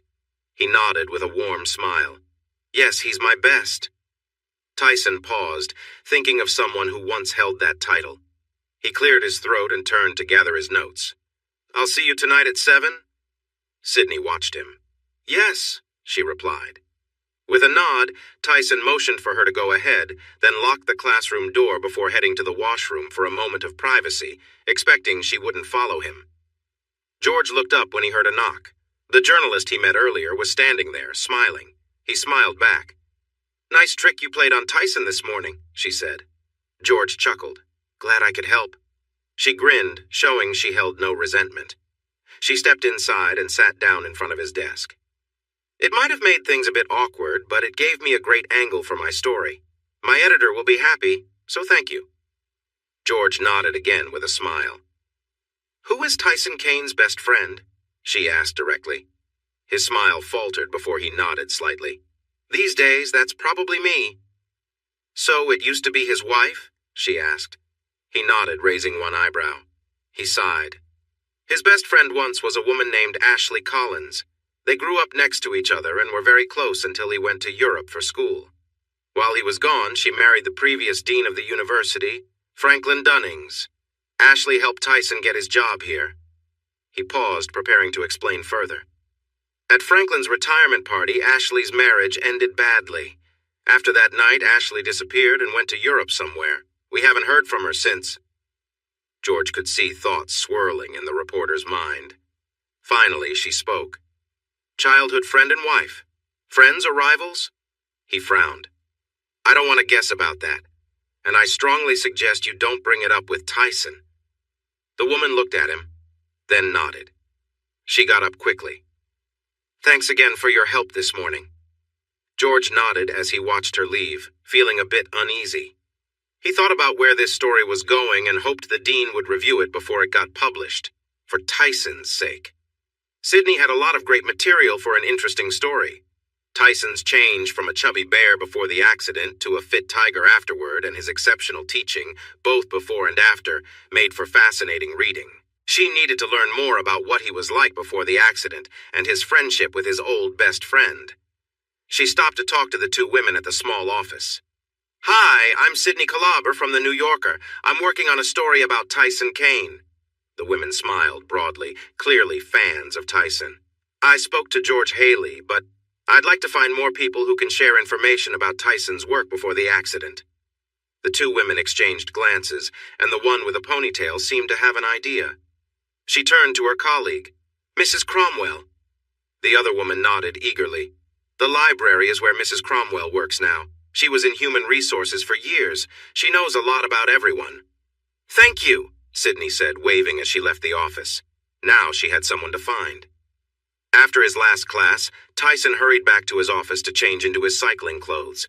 He was meeting Miranda by the east gate of the campus. She had sent him a message earlier claiming she had a surprise for their ride. They were taking longer rides out into the countryside now. As he opened the bathroom door, he came face to face with Felicity. She looked up at him, appearing worried. "Felicity? What's wrong?" he asked. "That writer from the magazine, the one doing the story about you?" she said. He nodded. "She was asking for the name of someone who worked with you before the accident." She took a deep breath. "We told her about Mrs. Cromwell." Tyson squeezed his eyes shut and pinched the bridge of his nose. "One of my contacts let me know that she overheard them in the library talking about Devin Wilson." Felicity looked very unhappy. Tyson gritted his teeth at the mention of the man. He truly disliked one person, and that was Devin. He had crossed a line with Tyson. Tyson had received help from Imani. His mood was sinking when suddenly he felt a slim, young figure cling to him. "I'm so sorry," Felicity said, her voice shaky against his chest. He looked down into her warm brown eyes and saw her regret and desire. He gently held her ponytail, and she looked at him with wide eyes. Tilting her head back, he kissed her softly, and she responded with a light sigh. He explored her lips slowly, enjoying the moment. Finally, he let her deepen the kiss as his other hand found a sensitive spot through her thin sweater. Felicity's hands moved to touch him, showing her eagerness. Feeling her excitement rise, he pulled back slightly, their last kiss lingering on his chin. He gazed into her eyes, which were filled with longing. "Join me," he said softly. Felicity needed no more encouragement. She knelt and gently pulled down his pants. His breath deepened as she kissed him softly. With her face close, he couldn't tell if she needed air, so when he felt her fluttering against him, he guided her back so she could breathe again. They playfully exchanged movements, feeling the tension build. Tyson placed his hands on her head, leading a steady rhythm. Felicity touched herself, clearly caught in her own moment of joy. She gasped as a wave of pleasure took over her. Tyson could feel his own pleasure rising, and he let it flow, feeling an overwhelming sense of satisfaction. He enjoyed the moment before slowly guiding her away, making sure she savored every bit. As she looked up at him, a hungry look in her eyes, he smiled but checked the time and realized he was running late. "Oh no, she might leave without me," he exclaimed, quickly helping Felicity to stand. He pulled up his shorts, kissed her again, and saw her return his smile. "You were wonderful," he said, but he didn't have time to linger. "Could you please lock up on your way out?" The office workers had keys, so he was confident it would be done. Felicity nodded with a smile. He couldn't help but wonder what was making her so happy, but he put it out of his mind. He nodded back, slipped on his shoes, and hurried out the door. As he raced down the hallway, he paused to lean in the doorway of George's office, where George was talking to Gail. They both stopped when they saw him. "Have a good night," he called out as he continued on his way. He thought he heard Gail say something, but he needed to keep moving to avoid being late. Checking his phone, he saw a message from Miranda. "Heading east on HWY 18. Catch up." He noticed she had just left, so he knew he had to pick up the pace, but he was determined to reach her. He ran to the bike locker and quickly worked the lock. "Professor Kane?" He turned and saw Miss DeWitt standing nearby with her books. Her eyes widened as she looked at him, which made him aware of the time slipping away. He quickly turned back to the locker as he took off his shoes. "Yes?" He switched to his cycling shoes and put his sneakers away, but she hadn't said anything yet. He turned back to her as he adjusted his shoes. "I'm really in a rush. Is there something I can do for you, or can it wait until Monday?" He noticed she seemed a bit distracted, staring at him in a way he didn't understand. "Monday?" she asked, sounding a bit breathless. "Yes," he replied, surprised. "Great. I will see you then." He rolled his bike out, locked the locker, and gave his bike a quick check. Time to go. With one last smile at the pretty woman, he jumped on his bike and sped off. He rode through town until he reached the start of Highway 18, then leaped off his seat to push hard on the pedals. He knew he had to catch up to Miranda before the steep part of the road, or she would get too far ahead. Tyson wasn't sure how fast he was going, but it felt like he was flying as the scenery rushed past. He loved riding his Cannondale. Its strong frame made sure every ounce of his effort transferred directly to the bike. He felt nimble and quick as he rode with all his might. Even though he was strong and muscular when he was cycling, it felt like he was gliding with each movement full of energy. Approaching the climb, he spotted Miranda 2/3 of the way up the slope. The hillside wasn't too steep, but the length would drain anyone's energy. If he didn't catch her in that last stretch, she'd win. Not today, he thought with a grin. Tyson took advantage of a slight downhill before the climb to pick up speed and launched himself up the hill. He shifted the gears smoothly to keep a steady pace, building up his strength until he passed her at the top of the hill. He raised his fist in celebration like he had just won a special jersey at a big bike race. He stopped at a small spot near the guardrail and noticed he had an audience. He smiled shyly as he saw 5 other cyclists, 3 men and 2 women in bright jerseys, standing by their shiny bikes, watching him with amused expressions. Miranda rode up beside him and rolled her eyes. She pulled out a pack of tissues from her pocket and handed him one. "You've got a bit of someone's lipstick on your lips. Felicity, is that why you were late?"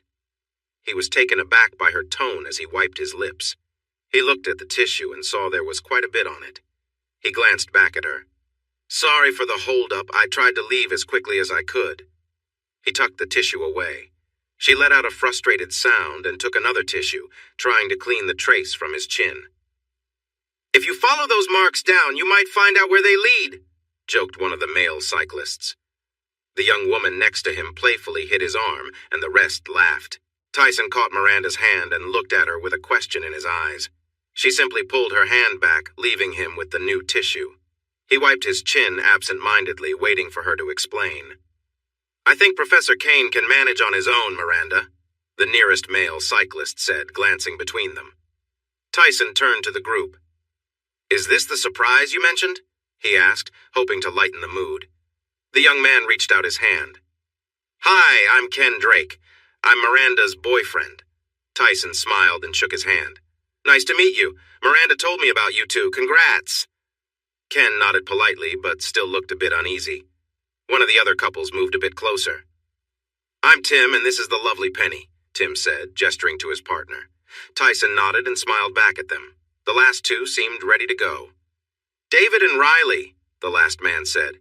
"We need to get moving before it gets dark." Tyson agreed and signaled for them to start riding again. The path ahead looked clear, so they set off. Tyson knew he would have to wait for Miranda's explanation later. The other side of the hill was a winding path down, which was not Tyson's strength, so he took it a bit slower than the others, who all seemed very skilled at downhill riding. Once they reached the valley, he had to speed up to catch up with the group. When he started, Tyson's strength and energy helped him zoom ahead of the others on the smooth roads and gentle curves of the valley. At the intersection of Highway 18 and County Road 10, there was a small gas station and snack shop where cyclists stopped to recharge. Tyson picked up a bag of mixed nuts and dried fruit and filled his water bottle at a spring water tap.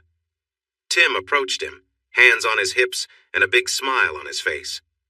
"I was a bit worried you'd slow us down on that descent, but wow, I couldn't keep up with you on the flat parts. How did you get so strong and build up your stamina?" Tyson laughed. "Yeah, I'm not great at descending, but I do well on climbs and flat roads." He thought for a moment. "If the descent were straight, I might manage it better." He shrugged. "I strength train and swim every day." "Didn't you get badly hurt in that crash with the train?" David asked bluntly, and Riley shot him an annoyed look. "What? He did," David replied defensively. Tyson sighed and nodded. "Yeah, I have a lot of titanium pins and screws in me. I probably couldn't get through airport security with all this." "So how do you do it?" David pressed, still not ready to accept being outpaced by someone older. Tyson took a deep breath and focused on David's frustrated face. "I had to rebuild myself after the crash. The therapy was really tough and felt like it would never end, but I kept going. I had to learn to walk again, and I won't be able to jog or run anymore. My doctors told me to avoid any exercises that were hard on my body. Miranda helped me get back into cycling. I had never owned a bike like this one before. It was a gift from a friend." Miranda smiled at him but looked away when Ken glanced her way. Tyson worried that his presence might complicate things for the couple. "When I left the hospital, I started swimming in the lake near my home. Every day I would swim as far as I could." He paused, knowing he should not say he was pushing himself against the lake. "Anyway, I think my swimming helped improve my stamina and lung capacity." He looked David in the eye. "I don't stop when it hurts. I push through it. That's just who I am." He shrugged. That seemed to take the wind out of David's sails. He walked back to his bike. "Who's Felicity?" Penny asked with a playful grin. Tyson just smiled and shook his head, which made Penny pout. "If you don't mind me asking, how old are you?" Riley asked cautiously. "I don't mind at all. I just turned 60, Tyson replied. Riley smiled. "So there's hope for us if we keep exercising. Exercise is the key to staying young." "I believe it's a big part," Tyson agreed. "Eating healthy food is important too. Give your body the nutrients and energy it needs to work well, but not more than that. What happens next depends on your genes, which is a bit of a mystery to me." The others laughed lightly at that. They continued riding, and Tyson was happy to be riding with a group for the first time. At the second and final break, near a small park where County Road 10 met Highway 23, he learned more about the others. They were members of the bike club that Miranda had tried to join. After Ken and the others couldn't convince the club leaders to let her in on her second try, they decided to leave and join her instead. They were tired of the club's strict rules. It wasn't enjoyable anymore. Tyson understood that feeling. He was really loving the ride. Highway 23 had a wide paved area for them to ride back to town, so even though it was a busy road, they managed to avoid the traffic. As they neared the edge of town, David and Riley waved goodbye and went to their home. Shortly after, Tim and Penny waved farewell, too. Before Ken and Miranda left, Tyson wanted to say something. "Can we stop for a moment?" Ken nodded, and they pulled over in a gas station parking lot. Tyson turned to Miranda. "I really liked the surprise of riding with everyone, so thank you for that." They both nodded, but neither said anything, indicating there was more to discuss. "I noticed there seems to be some tension because of my presence. I'm not sure what that is, but I want you to know I don't want to come between you two. I won't be joining your group." "No, you have to join," Miranda insisted. Ken looked back and forth between them. "Is there something you want to tell me?" he asked Miranda. She looked at him, her expression shifting. "What do you mean?" "Why did you seem jealous when he showed up?" Ken asked. Tyson felt uneasy too.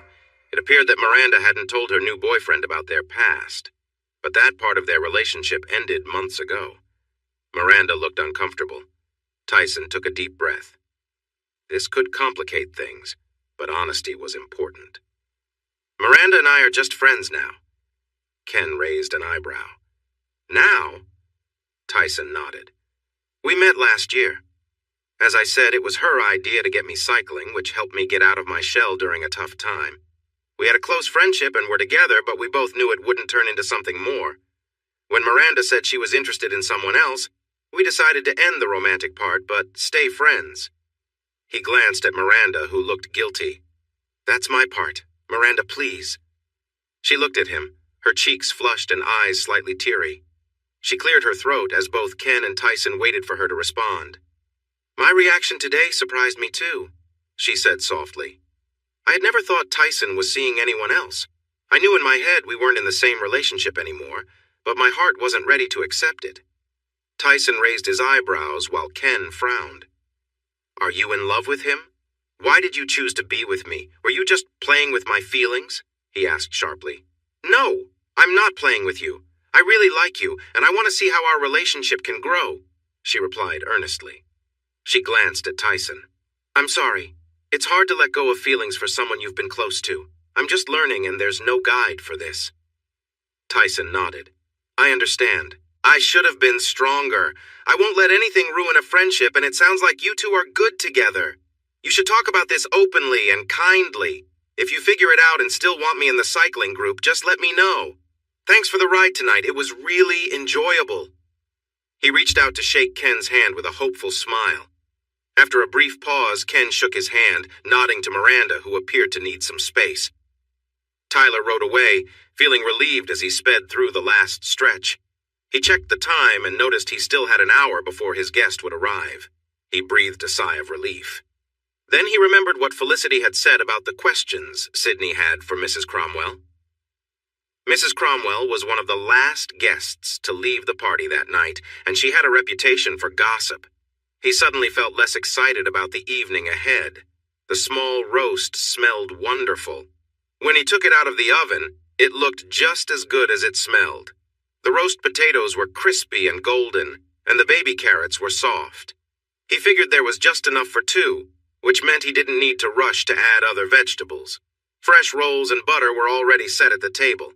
He made sure he had fresh strawberries, angel food cake, and whipped cream for dessert ready. The sound of gravel in the driveway told him his guest had arrived. He opened the door to see Sydney getting out of her rental car. She walked around and smiled at him. She had changed into a sundress that was bright yellow with wide orange stripes. The dress fit her nicely. She wore tan sandals that reached her ankles and held a bottle of red wine in her right hand. "You look great tonight," Tyson said, smiling. "You didn't have to bring wine." She walked up the stairs and offered him the bottle. "Never come without something," she said, smiling. He noticed the food was prepared. "Please come in," he said, stepping aside to let her in. She looked around. "Your home is beautiful. It's larger than I expected. Do you have 2 bedrooms?" she asked with a sigh. "Thank you. Yes, it is," he replied. "Really, how did you get a house by the lake?" she asked. "I inherited it from my parents," he replied simply. "Dinner is ready." Her smile grew wider. "It smells amazing." I made prime rib. Would you like hot mustard, steak sauce, or something else? He suggested. How do you eat it? She asked. With gravy, he answered. She smiled and nodded. I'll have the same. Tyson motioned for her to sit and then filled 2 plates, bringing them to the table. Oh, wow, this smells incredible. Where did you learn to cook? She asked. I was an only child and both my parents worked. My mom taught me how to cook to help out. That really helped when I studied in England. No one else could cook, so I prepared meals for my friends, he explained. Friends? She asked, raising an eyebrow. He smiled shyly. That's just what we called our group. The dorm looked like an old barracks, and we liked that idea. He opened the wine and poured them each a glass. As they took their first bites, they smiled, enjoying how tender the roast was. Can I ask you about your early years after you came back? Sydney asked. He took another bite and thought. After swallowing, he looked at her. I might answer, but you can ask anything. They both sipped their wine, agreeing it paired well with the food. Sydney began. When you returned from Europe, you found out your best friend, Ashley Collins, had married. Did you ever have feelings for her? He looked at her seriously. I see we're getting into the tough questions. Well, no, that never happened. But you wouldn't have said no, she said, raising an eyebrow. Tyson looked at her thoughtfully. It doesn't really matter. There was no chance. I came back and she was married. Then I met Imani, fell in love, and we got married. Years went by before Ashley's marriage ended. Then Imani had her accident. I found out Ashley had moved to Europe. It's all in the past. We both moved on. Sydney shifted the topic, asking lighter questions about his childhood, focusing on fun stories of growing up and adventures with Ashley. They enjoyed their meal and continued their conversation. Finally, Sydney looked around at the photos on the walls. I recognize your wife in some of these pictures, she said. She was very pretty. Tyson just nodded and kept eating. I don't recognize the young blonde in the photos, she said, pointing to pictures of Christy. He looked at them and then back to his plate. That's Christy Taylor. She helped me get out of my shell. Another friend, Miranda Moreno, suggested cycling as a way for me to get around. Christy bought the bike I used to get to campus. He smiled as he remembered how they had argued about whether he should pay her for it. She was such a strong-willed young woman. He noticed Sydney watching his smile with a knowing look. What about you? Do you have someone special in your life? He asked, changing the subject. Her smile grew wider. Yes, I'm married.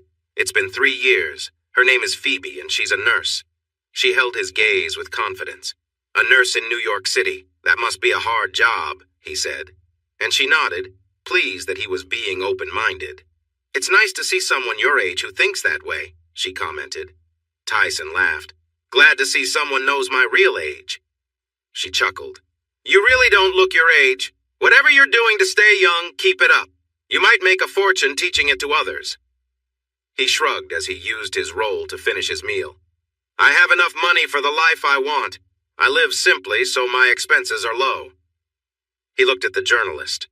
For dessert, I have fresh strawberries, angel food cake, and real whipped cream. She nodded with delight, so he cleared the plates and brought over the dessert ingredients. They served themselves and enjoyed the sweet treat. Tyson cleared the dishes while Sydney settled on the couch in the living room with her glass of wine. He joined her with his own drink, and they turned slightly to face each other. Sydney gave him a small smile. You looked like you were ready for my next question. Devin Wilson? Tyson tensed without even realizing it. She noticed his stiffness. You don't like him, she said softly. Tyson scoffed at her understatement. No, I don't like him. I can't stand him and what he did. As embarrassing as his affair with Imani was for me, I want him to be known for his actions. Did you press charges? Sydney asked. Tyson nodded. I don't expect much from the courts since all I have is his confession. Imani never told me about the affair. His mind flashed back to the image of Imani's eyes just before the train hit. He remembered her looking guilty, but he knew those memories were shaped by what he now knew. The thought made him tense up. Tyson, are you okay? Sydney's worried voice broke through the fog in his mind, and he opened his eyes to see her leaning over him, looking concerned. He felt his muscles twitching and tried to relax. Yes, sorry. What happened? She asked as she sat down on the couch beside him. I had a flashback. It was about the accident. The last time I talked to Imani, we were arguing about Ashley. Imani thought I liked her. Wow, that's rich, Sydney said. Tyson raised an eyebrow at her. Sorry, she added, looking a bit embarrassed. After a moment, when Tyson felt steadier, he nodded.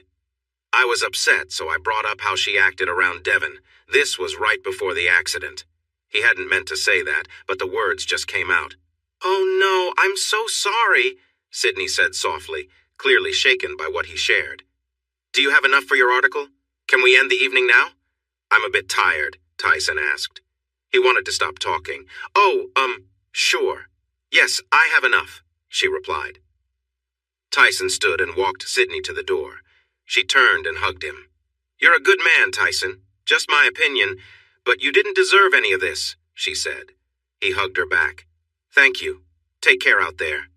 With a final look, she nodded and left. He watched until she drove away. He locked the door and picked up the empty wine glasses, taking them to the kitchen. He focused on washing the dishes and cleaning up, losing himself in the simple tasks. When he was done, he noticed there was still half a bottle of wine left. He poured himself another glass, turned off all the lights, and sat on the couch, watching the flames flicker in the small wood stove. Sipping the wine, he tried to push away any thoughts other than the fire. I hurt you, he sighed as her voice echoed in his mind. Yes. He was too tired to fight the illusion tonight. That was never my intent. The flames played with the wood, and he enjoyed watching the fire. It felt safer than the voice. It didn't matter. You ruined everything good. You broke me too, he said tiredly. No, you're stronger than ever. He frowned at Imani, who sat at the far end of the couch. Beautiful, beyond reach, and deeply sad. I wish you had lived to see this, he said, gesturing to himself. Looking away, a single tear rolled down her cheek. Tyson suddenly stood up, filled with frustration.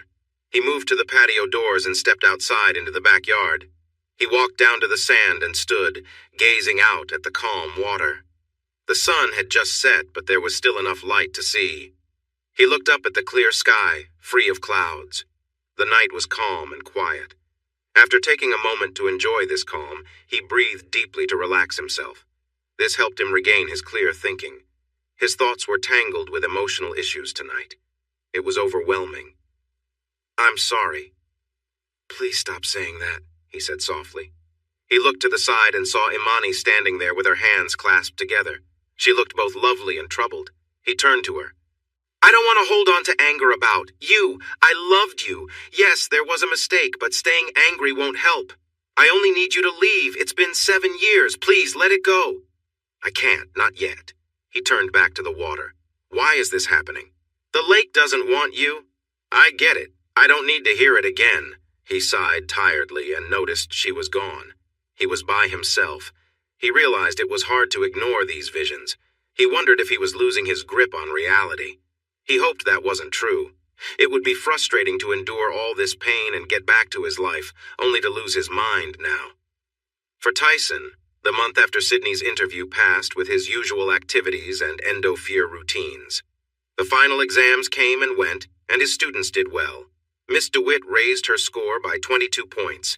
She got a perfect grade and was thrilled with her success. She was going to celebrate her graduation with 2 weeks in France, but she planned to visit Tyson for a treat when she got back. Miranda sent him an email to apologize, saying she would need some time to focus on her relationship with Ken, who felt a bit insecure about her feelings for Tyson. He replied that he understood. Although he was sad to lose a riding partner, her relationship was more important. On a solo weekend ride on the same path where he had met Ken and his friends, Tyson met the town's official cycling club. About 18 cyclists, mostly young men, caught up to him at the start of a downhill section and tried to leave him behind. Tyson pushed ahead, weaving through the group. Some managed to stay close behind him, but when he reached the front on the long, straight stretches and gentle curves, he pulled ahead of them one by one until only one cyclist remained with him when they reached the small gas station parking lot. The young man was too tired to talk, so Tyson went inside to grab a bag of dried fruit and nuts. The group was coming in as Tyson stepped back outside to fill his water bottle. He smiled at the cyclists who watched him munch on his snack with tired expressions. One of the young men, the first one he overtook on the straight stretch in the valley, walked over to him. "I'm Peter Hamlin, president of this cycling club. You really surprised us. None of us thought you could be that fast, and we certainly didn't think you could keep that speed for so long. Did you leave us all behind?" "Tyson Kane. One of you managed to keep up with me." Tyson looked around and pointed to the man resting under a tree. "That guy. He was determined." He looked back at Peter and noticed the man's face turning red. He raised an eyebrow in curiosity. "Tyson Kane? The professor? You're older than I thought?" Peter exclaimed, and everyone in the group turned to look. Tyson smiled at the man's surprise. "So?" "Forget it. I was going to ask you to join our club," Peter said quickly. "So my bike skills impressed you, but now that you know my age, you don't want me? Ken was right. This club is not for me." Tyson shrugged and walked back to his bike, filling his water bottle at the spring water tap. He got on his bike, waved, and pedaled away from the parking lot. He was really enjoying his newfound freedom. He had no desire to return to driving a car. With summer coming, he wouldn't have to make weekend trips to the university, giving him more time for personal rides. He was even considering bike camping that summer. He had time to spare. Riding past the hospital, he felt happy remembering that Devin Wilson no longer worked there. Being charged with a serious crime against one of the hospital's well-respected administrators had finally led to action from hospital management. For once, they didn't protect their top surgeon. He lost his job and likely won't work in a hospital again. Tyson stopped for ice cream and thought back to his first ride with Miranda, smiling at the memory. She and Christy had pulled him out of the shell he had built around himself. He hadn't found a way out on his own. They had helped him break free from a rut, and if they hadn't stepped in, he might still be stuck there. He rode home slowly, trying to enjoy the day. He had no other plans. Maybe he'd light the grill for dinner. He would have invited George, but his friend was in Austria visiting others, and that was the extent of Tyson's social life. Just one friend. That felt a bit sad. Barbara, his neighbor, was away visiting one of her children's homes. He thought about Christy, who was living her dream in New York City. Miranda and her partner were on a road trip through the States. Even Leona and Felicity were away for the summer. He wasn't sure if they would return in the fall. Tyson felt a bit down. He had spent 5 years alone, and it hadn't bothered him at the time. But now, he found himself wanting to connect with people again. He realized he truly missed Imani, even the way he imagined her. Since his dinner with the journalist, she hadn't appeared in his thoughts. He longed to talk to the real Imani, not just his memory of her. He thought her distance might have been because she was unhappy with him, and he needed clarity on that. He hadn't seen the article that Sydney wrote. He started to worry about it being published, unsure if he would read it at all. If anything, he planned to ask George and Gail to read it and share their thoughts. As he reached the end of his driveway and got off his bike, he saw a small red Fiat 500 parked on the gravel. Miss DeWitt was sitting on his steps, unaware of his presence as she typed on her phone. Tyson felt a quick rush of excitement. It was Miss DeWitt. But then a wave of sadness hit him. He understood why she was there. His heart was telling him no. It was saying no to an easy connection with Miss DeWitt. It was saying no to any more encounters with Leona and Felicity if they returned. There would be no more brief moments with people who would just leave him with regrets afterward. With Imani gone, he felt lost. He needed to start fresh, but he couldn't do that by bouncing from one relationship to another. Taking a deep breath to calm himself, he walked towards the steps. When she heard his footsteps, she looked up and smiled, but that smile faded when she noticed his expression. "You promised," she said, looking disappointed. He stopped a few steps away from her. "I know, I'm really sorry, I just can't do this anymore." Her eyes widened in surprise. "You can't?" He blinked, then chuckled lightly. "No, it's not that. I'm okay. It's just, emotionally, I need more. I can't keep having these brief moments for excitement. I thought I would be settling down and enjoying life with a partner. That doesn't fit with your plans." She shook her head sadly. "You have a bright future ahead of you, filled with chances for fun and adventure. I'm not the right person to join you in that. I lost the one I wanted to share my later years with, and now I need to find a new path. I'm sorry for not keeping my promise." She stepped forward to embrace him, and he welcomed the hug. I can't say I'm not let down, but I understand. When they broke the hug, she turned towards her car but stopped suddenly as she noticed a woman standing at the end of the driveway, watching them quietly. She felt her cheeks getting warm and held her hands together in front of her. I might know someone who would want to spend those later years with you. Tyson felt a rush of emotions that took his breath away. He was scared that if he breathed too deeply, this moment would vanish, just like Imani did. Her sun-kissed blonde hair flowed down past her shoulders. Her face was familiar, yet had changed with time and the outdoors. Freckles dotted her cheeks and nose, showing she'd spent lots of time outside. Her warm skin showed that too. She wore a lovely sundress without sleeves and sandals. Her arms looked strong from working outside, keeping her healthy and fit. Ashley? Oh my God, Tyson managed to say. He took a step closer, then another until he saw her coming toward him. He rushed to hug her tight, feeling real joy in her presence, the soft scent around her, and her comforting warmth. Tyson, you're squeezing too tight, she said with a bit of surprise in her voice. He quickly set her down and tried to meet her gaze, but his vision was blurry. He wiped his eyes, but they didn't clear up, and he noticed his cheeks felt wet. I'm crying? He mumbled, feeling puzzled. A warm, soft voice chuckled nearby. So am I. Ashley, you're really here? He quickly pulled his jersey over his head and used it to dry his eyes. Oof, you've really changed since I last saw you, Ashley said with a bright smile. Tyson heard a sigh of disappointment nearby. After blinking a few times, he finally saw Ashley clearly. Though she had aged, she was still the most beautiful person he had seen in a long time. He turned to see Miss DeWitt looking somewhat upset. Stephanie, this is Ashley Dunnings. Collins, Ashley corrected gently. He nodded in apology. Sorry, Ashley Collins, my best friend. This is Stephanie DeWitt, a former student of mine. And would-be admirer? Ashley asked with a playful smile. I was this close, Stephanie said, holding her fingers close together. She playfully touched Tyson's chest with a gentle sigh. Food for daydreams. She smiled at Ashley. It was great to meet you, Ashley. Enjoy, lucky girl. She said it playfully, so there were no hard feelings. Stephanie got into her sporty car while Tyson and Ashley moved to the steps. With a quick honk, Stephanie drove off. Tyson watched her leave, then turned back to Ashley with a puzzled look. How did you get here? He asked. Ashley gave a shy smile. I actually drove a rental and followed her.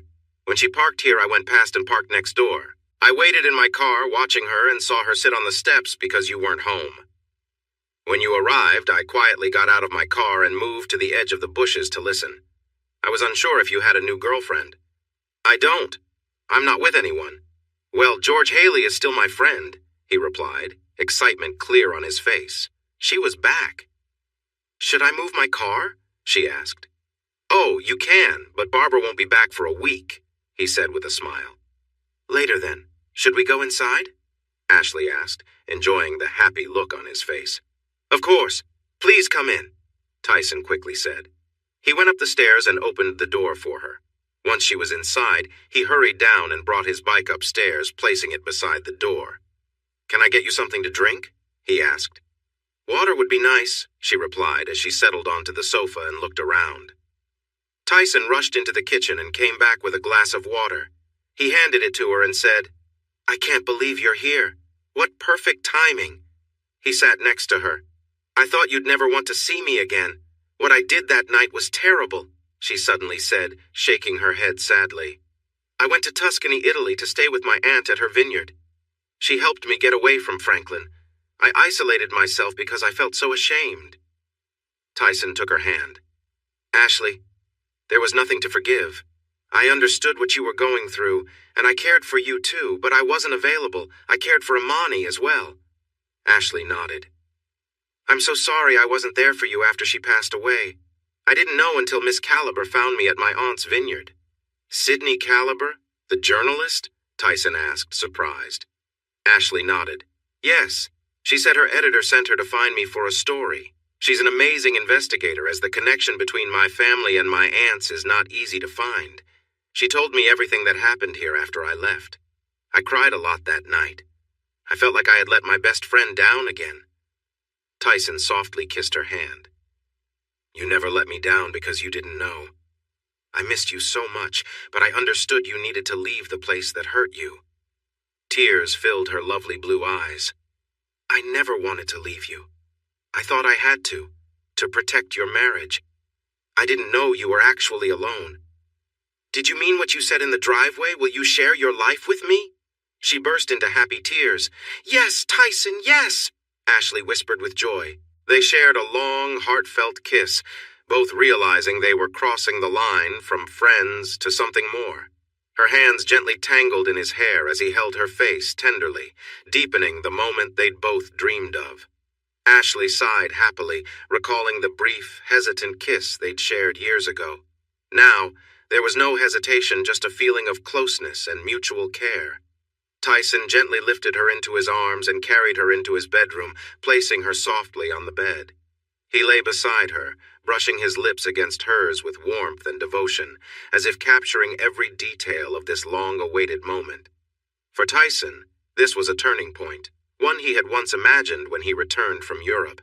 Back then, he'd realized how much she meant to him, but upon his return, he'd learned she had married. He'd regretted not being more open about his feelings before he left. I'm so sorry, he blurted out. What? Ashley asked, surprised. I left for Europe without ever telling you how much you meant to me. I thought I had all the time in the world. I didn't consider that you might move on. I was so self-focused back then, Tyson admitted, his voice filled with regret. Shh, she whispered, smiling softly. We were young and didn't know any better. I was intimidated by your talent, so I chose Franklin because he seemed safe. I thought I could guide his life and career. I told myself it was enough. At least you found real love. I was genuinely happy for you, she said. I did love her, but maybe it wasn't enough, or maybe I was too distracted. I think I've always struggled with being wrapped up in my own world, Tyson replied, feeling the weight of his past mistakes. Ashley placed a comforting hand on his. If she didn't tell you how she felt, how could you have known? They shared another gentle kiss, pausing afterward, their foreheads resting together as they took a deep breath, savoring the moment. Ashley, I've missed you more than I can say. I love you, Tyson confessed. I love you too, she replied softly. I think I always have. Tyson chuckled, shaking his head. Why are we men so blind? We can't see what's right in front of us. Well, you see me now? She asked, her voice tender. Yes, I see you. Ashley Collins, my heart is yours. Will you promise yours to me? With all my heart, she whispered, her eyes shining. Marry me, he said with sudden joy. Yes, she replied, smiling as they shared another joyful kiss. They held each other close, both basking in the warmth of their newfound love. For the first time, they felt at peace, knowing they were finally where they were meant to be. Tyson paused, taking in Ashley's appearance with admiration.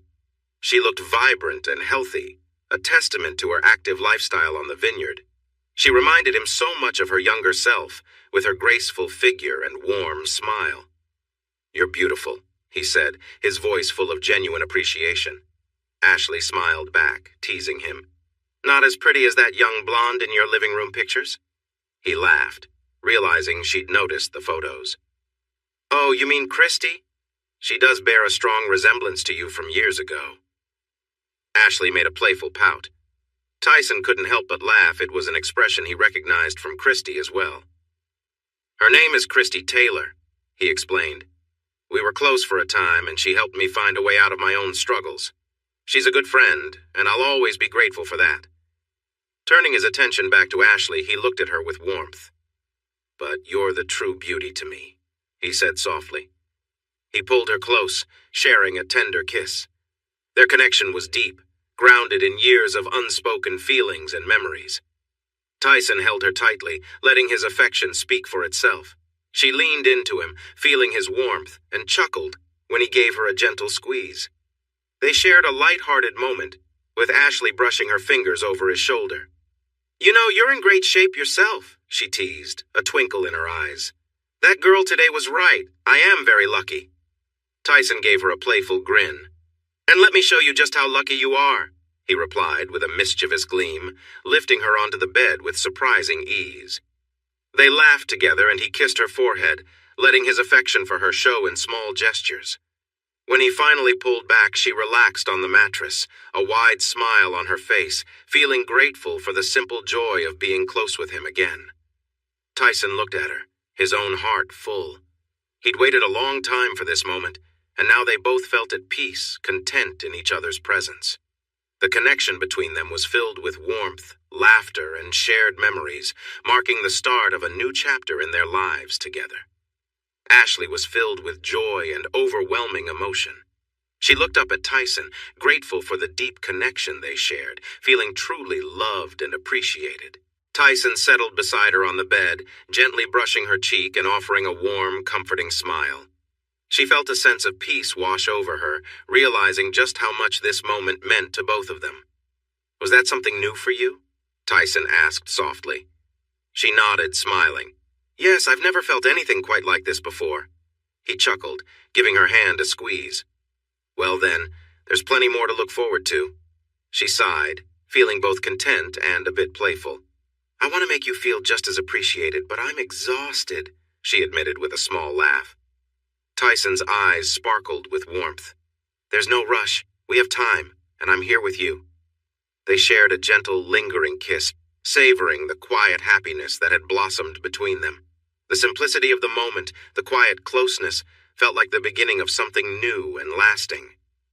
"Tyson, I love you," she whispered, her eyes full of affection. "I love you too, Ashley," he replied, his own voice filled with warmth. As they held each other, they realized they had found something rare, a sense of completeness and peace. They lay together, finally at rest, each feeling they were exactly where they were meant to be. Tyson felt softer inside, but he still stayed close to her. Neither wanted this moment to end. That's how they drifted off to sleep. In the early hours of the morning, Tyson woke up on his back with Ashley nestled against him. It felt right. He glanced at the foot of the bed and saw Imani smiling at him. Making sure Ashley was asleep, he looked back at Imani with hope in his eyes. "Is it time?" he whispered. She nodded. "Goodbye, my love." And just like that, she was gone. But this time it felt final. Tyson felt lighter than he had in years. Something that had weighed him down was gone, and he felt like he might float away. But he wouldn't, because Ashley's love kept him grounded. Devin Wilson rolled down the window of his Porsche as he sped along the Pacific Coast Highway, feeling angry. He threw an empty bottle out the window and listened as it shattered against the cliff. Next to him was a copy of the New Yorker magazine. A friend from his old hospital had sent it to him, and it had an article about Tyson Kane. The title made him seethe, the math teacher who brings excitement back to the classroom. Devin was forced to hide out with a friend in California, while Tyson was treated like a star back home and overseas. Where was the fairness in that? First, he took away the love of Devin's life. Then he spent years getting fit and enjoying attention from young women, and now he had the nerve to marry his childhood sweetheart with many celebrities at the ceremony. Pictures of Tyson filled Devin with rage as he showed off his toned body in the first photo. He wore only his underwear, standing confidently in his office. Then there was the photo of Imani, and it struck deep into Devin's heart. She looked so beautiful. Below the picture was even a mention of Devin, but he was just referred to as the other man, an afterthought in their story. Tyson's new wife was working on his troubles, and they even had a honeymoon in Tuscany, Italy. He seemed to be celebrated in Europe, too. "That's so unfair!" Devin shouted in frustration as a pain throbbed in his head. The alcohol wasn't helping. He glanced over the passenger seat for another bottle, but it must have rolled out of reach. He felt the car drifting and quickly steered it back into the lane, adrenaline rushing through him, but the pain only grew worse. Devin had Tyson to thank for that, too. The hurt he caused left him with constant headaches, making it impossible for him to work. He was using up his medical insurance and savings to get by. Devin understood what he needed to do. Tyson felt a heavy resolve as he drove, his mind clouded by anger and loss. He'd borrowed something dangerous from a friend, determined to confront the pain he felt in his heart. He blamed Tyson for everything, believing Tyson didn't deserve happiness, especially while Imani was gone. In his grief, he imagined Imani beside him, her presence so vivid that it made him speak out. "Why did you leave me?" he murmured, feeling his voice crack. "I'm sorry, Devon," he seemed to hear her reply. He turned, and in his mind she was there, beautiful but sorrowful. "Are you here to stay with me?" he asked, feeling an aching hope. But her voice echoed back, "No, I love Tyson." Devon's heart filled with bitterness. Then he won't live to see tomorrow. Lost in his thoughts, Devon failed to notice the sharp turn approaching at high speed. His car veered sharply, hitting the rocky edge of the cliff, and collided with another vehicle coming around the bend. The impact sent his car over the guardrail, soaring toward the ocean below. As the car tumbled, he imagined Amani's eyes watching him, full of sadness. "The ocean is calling you," her voice whispered in his mind. Meanwhile, Tyson was finishing a swim in the lake, feeling the chill of the water as he pulled himself up to the patio. He'd swum farther than ever today, a personal best. As he walked up the grassy path, he noticed two sets of eyes on him. Barbara was, as usual, watching from her rooftop deck, a constant but harmless presence in the neighborhood. The other set of eyes belonged to Ashley, who smiled warmly as he approached. "You look like a warrior from Atlantis," she teased, handing him a towel. Her imagination had blossomed since they'd married, fueling her creativity as a writer. Tyson chuckled. "Is this inspiration for your next book?" She nodded with a playful grin, clearly enjoying his company as he dried off. They settled into the moment, each grateful for the simplicity of their time together. Tyson felt at peace, happy with the quiet life they shared, and thankful for the fresh start they'd found together. The sunlight danced across the lake as they laughed, basking in the joy of each other's company. "You're making me feel really good," he whispered softly. She smiled and held him closer as she helped him enjoy the moment more. A wave of pleasure washed over him, and he barely stayed standing as she continued to support him. "You really know what you're doing," he sighed as she let go. She smiled up at him, and he leaned down to kiss her gently. "It's your reward for sticking to your workout plan," she said playfully as he pulled away. He dried off with a towel while she watched, pleased. He put on his robe and they headed inside to start breakfast. They worked together to cook their meal and enjoyed it at the breakfast bar, with no rush since it was Saturday. After straightening up the kitchen, they shared a shower, enjoyed each other's company, and got ready for a relaxing day. Tyson planned to go for a ride later that afternoon. As they walked back to the living room, they heard a knock at the front door. "Were you expecting someone?" Ashley asked, and he shook his head. Tyson walked to the door while Ashley went to the kitchen to see what they might make for dinner. When Tyson opened the door, he froze, unable to speak. "Who is it?" Ashley called out, and that seemed to bring him back.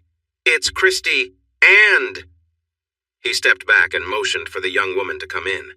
She looked upset and was trying not to cry. Ashley joined them and gasped. On Christy's hip was a small boy about 18 months old. He had beautiful blue eyes like his mother, but his features looked like Tyson's, with curly hair that hung freely. "Is this why you didn't come to the wedding?" Tyson asked softly.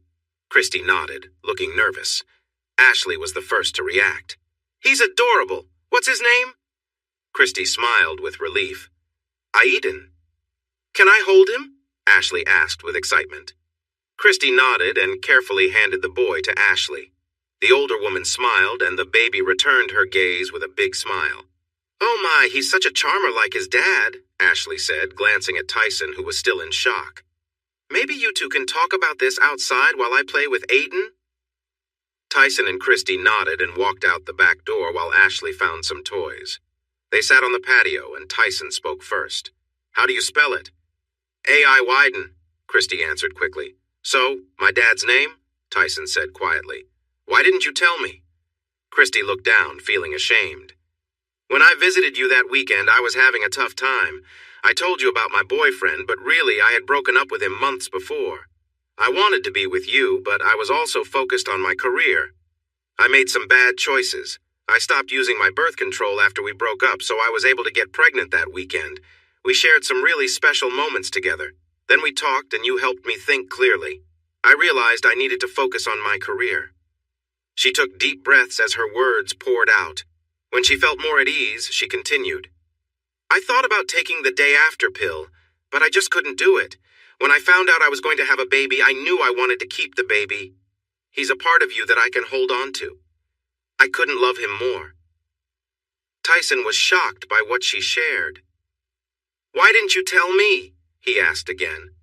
Christy shook her head. I didn't want you to feel responsible. You made it clear that you didn't want me. I never said that I didn't want you. But let's be real. I'm in my 60s, and you're in your 20s.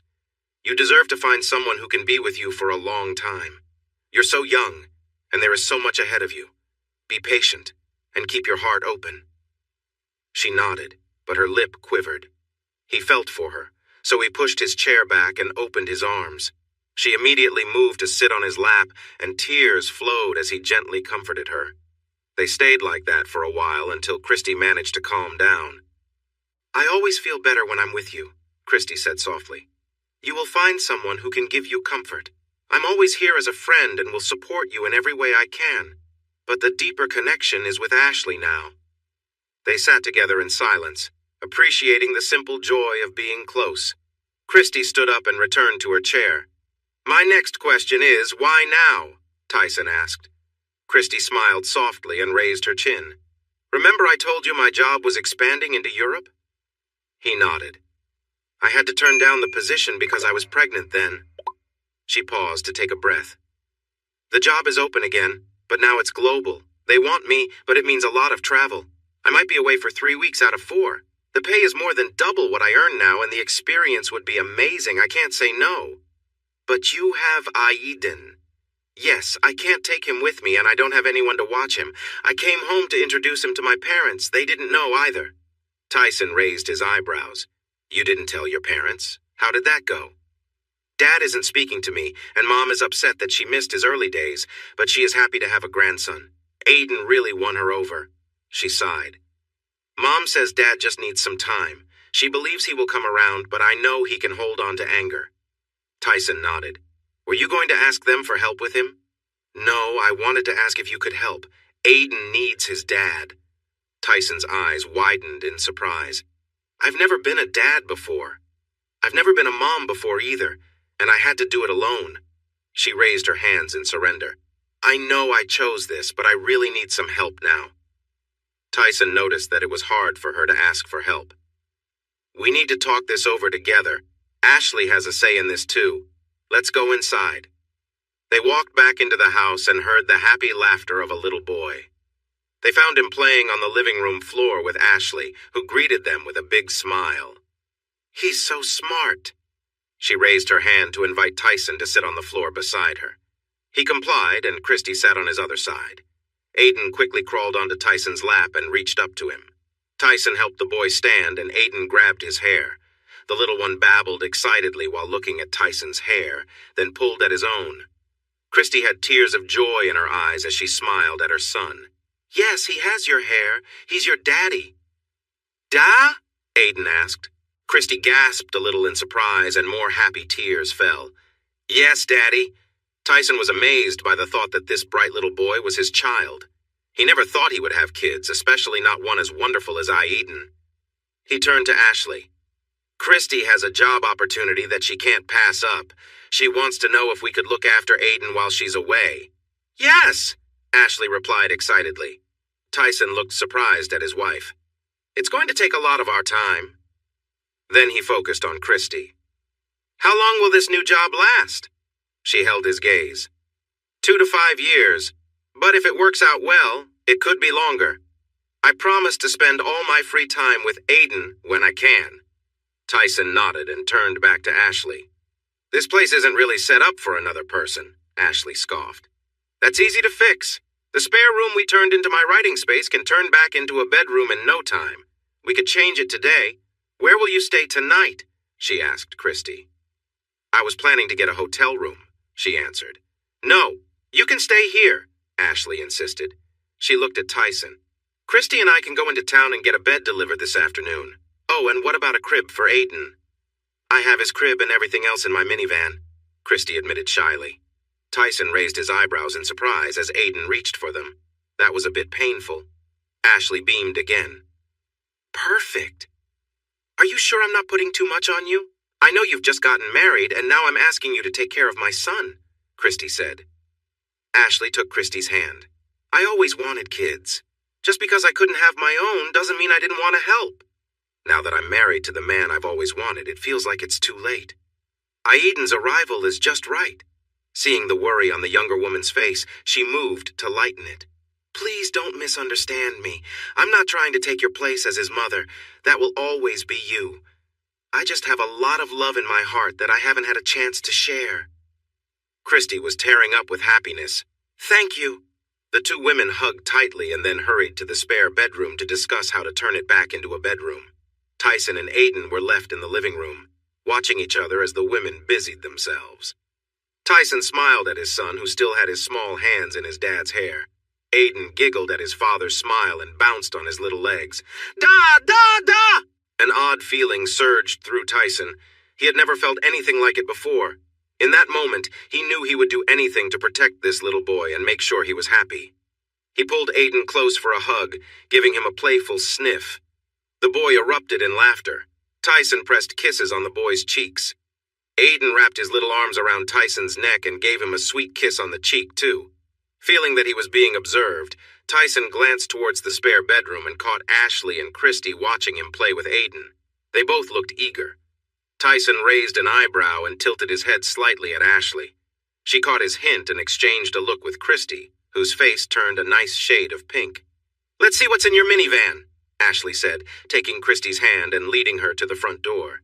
Since you're letting me be involved in caring for your son, we should talk things over. Then they stepped outside, leaving Tyson feeling amazed. He looked back at Aiden, who tried to mimic his surprised expression. My first lesson to you. Always leave the talking to the women. Aiden burst into giggles at his dad's serious face. Is it too early for these lessons?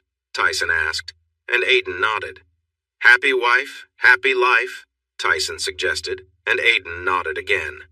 Tyson laughed joyfully. Son, I think this is the start of something very special. Hey, everyone! Thanks for watching. Don't forget to subscribe and turn on notifications so you won't miss any of the exciting stories we have coming up. What do you think about the characters in this story? Let us know in the comments. We'd love to hear from you.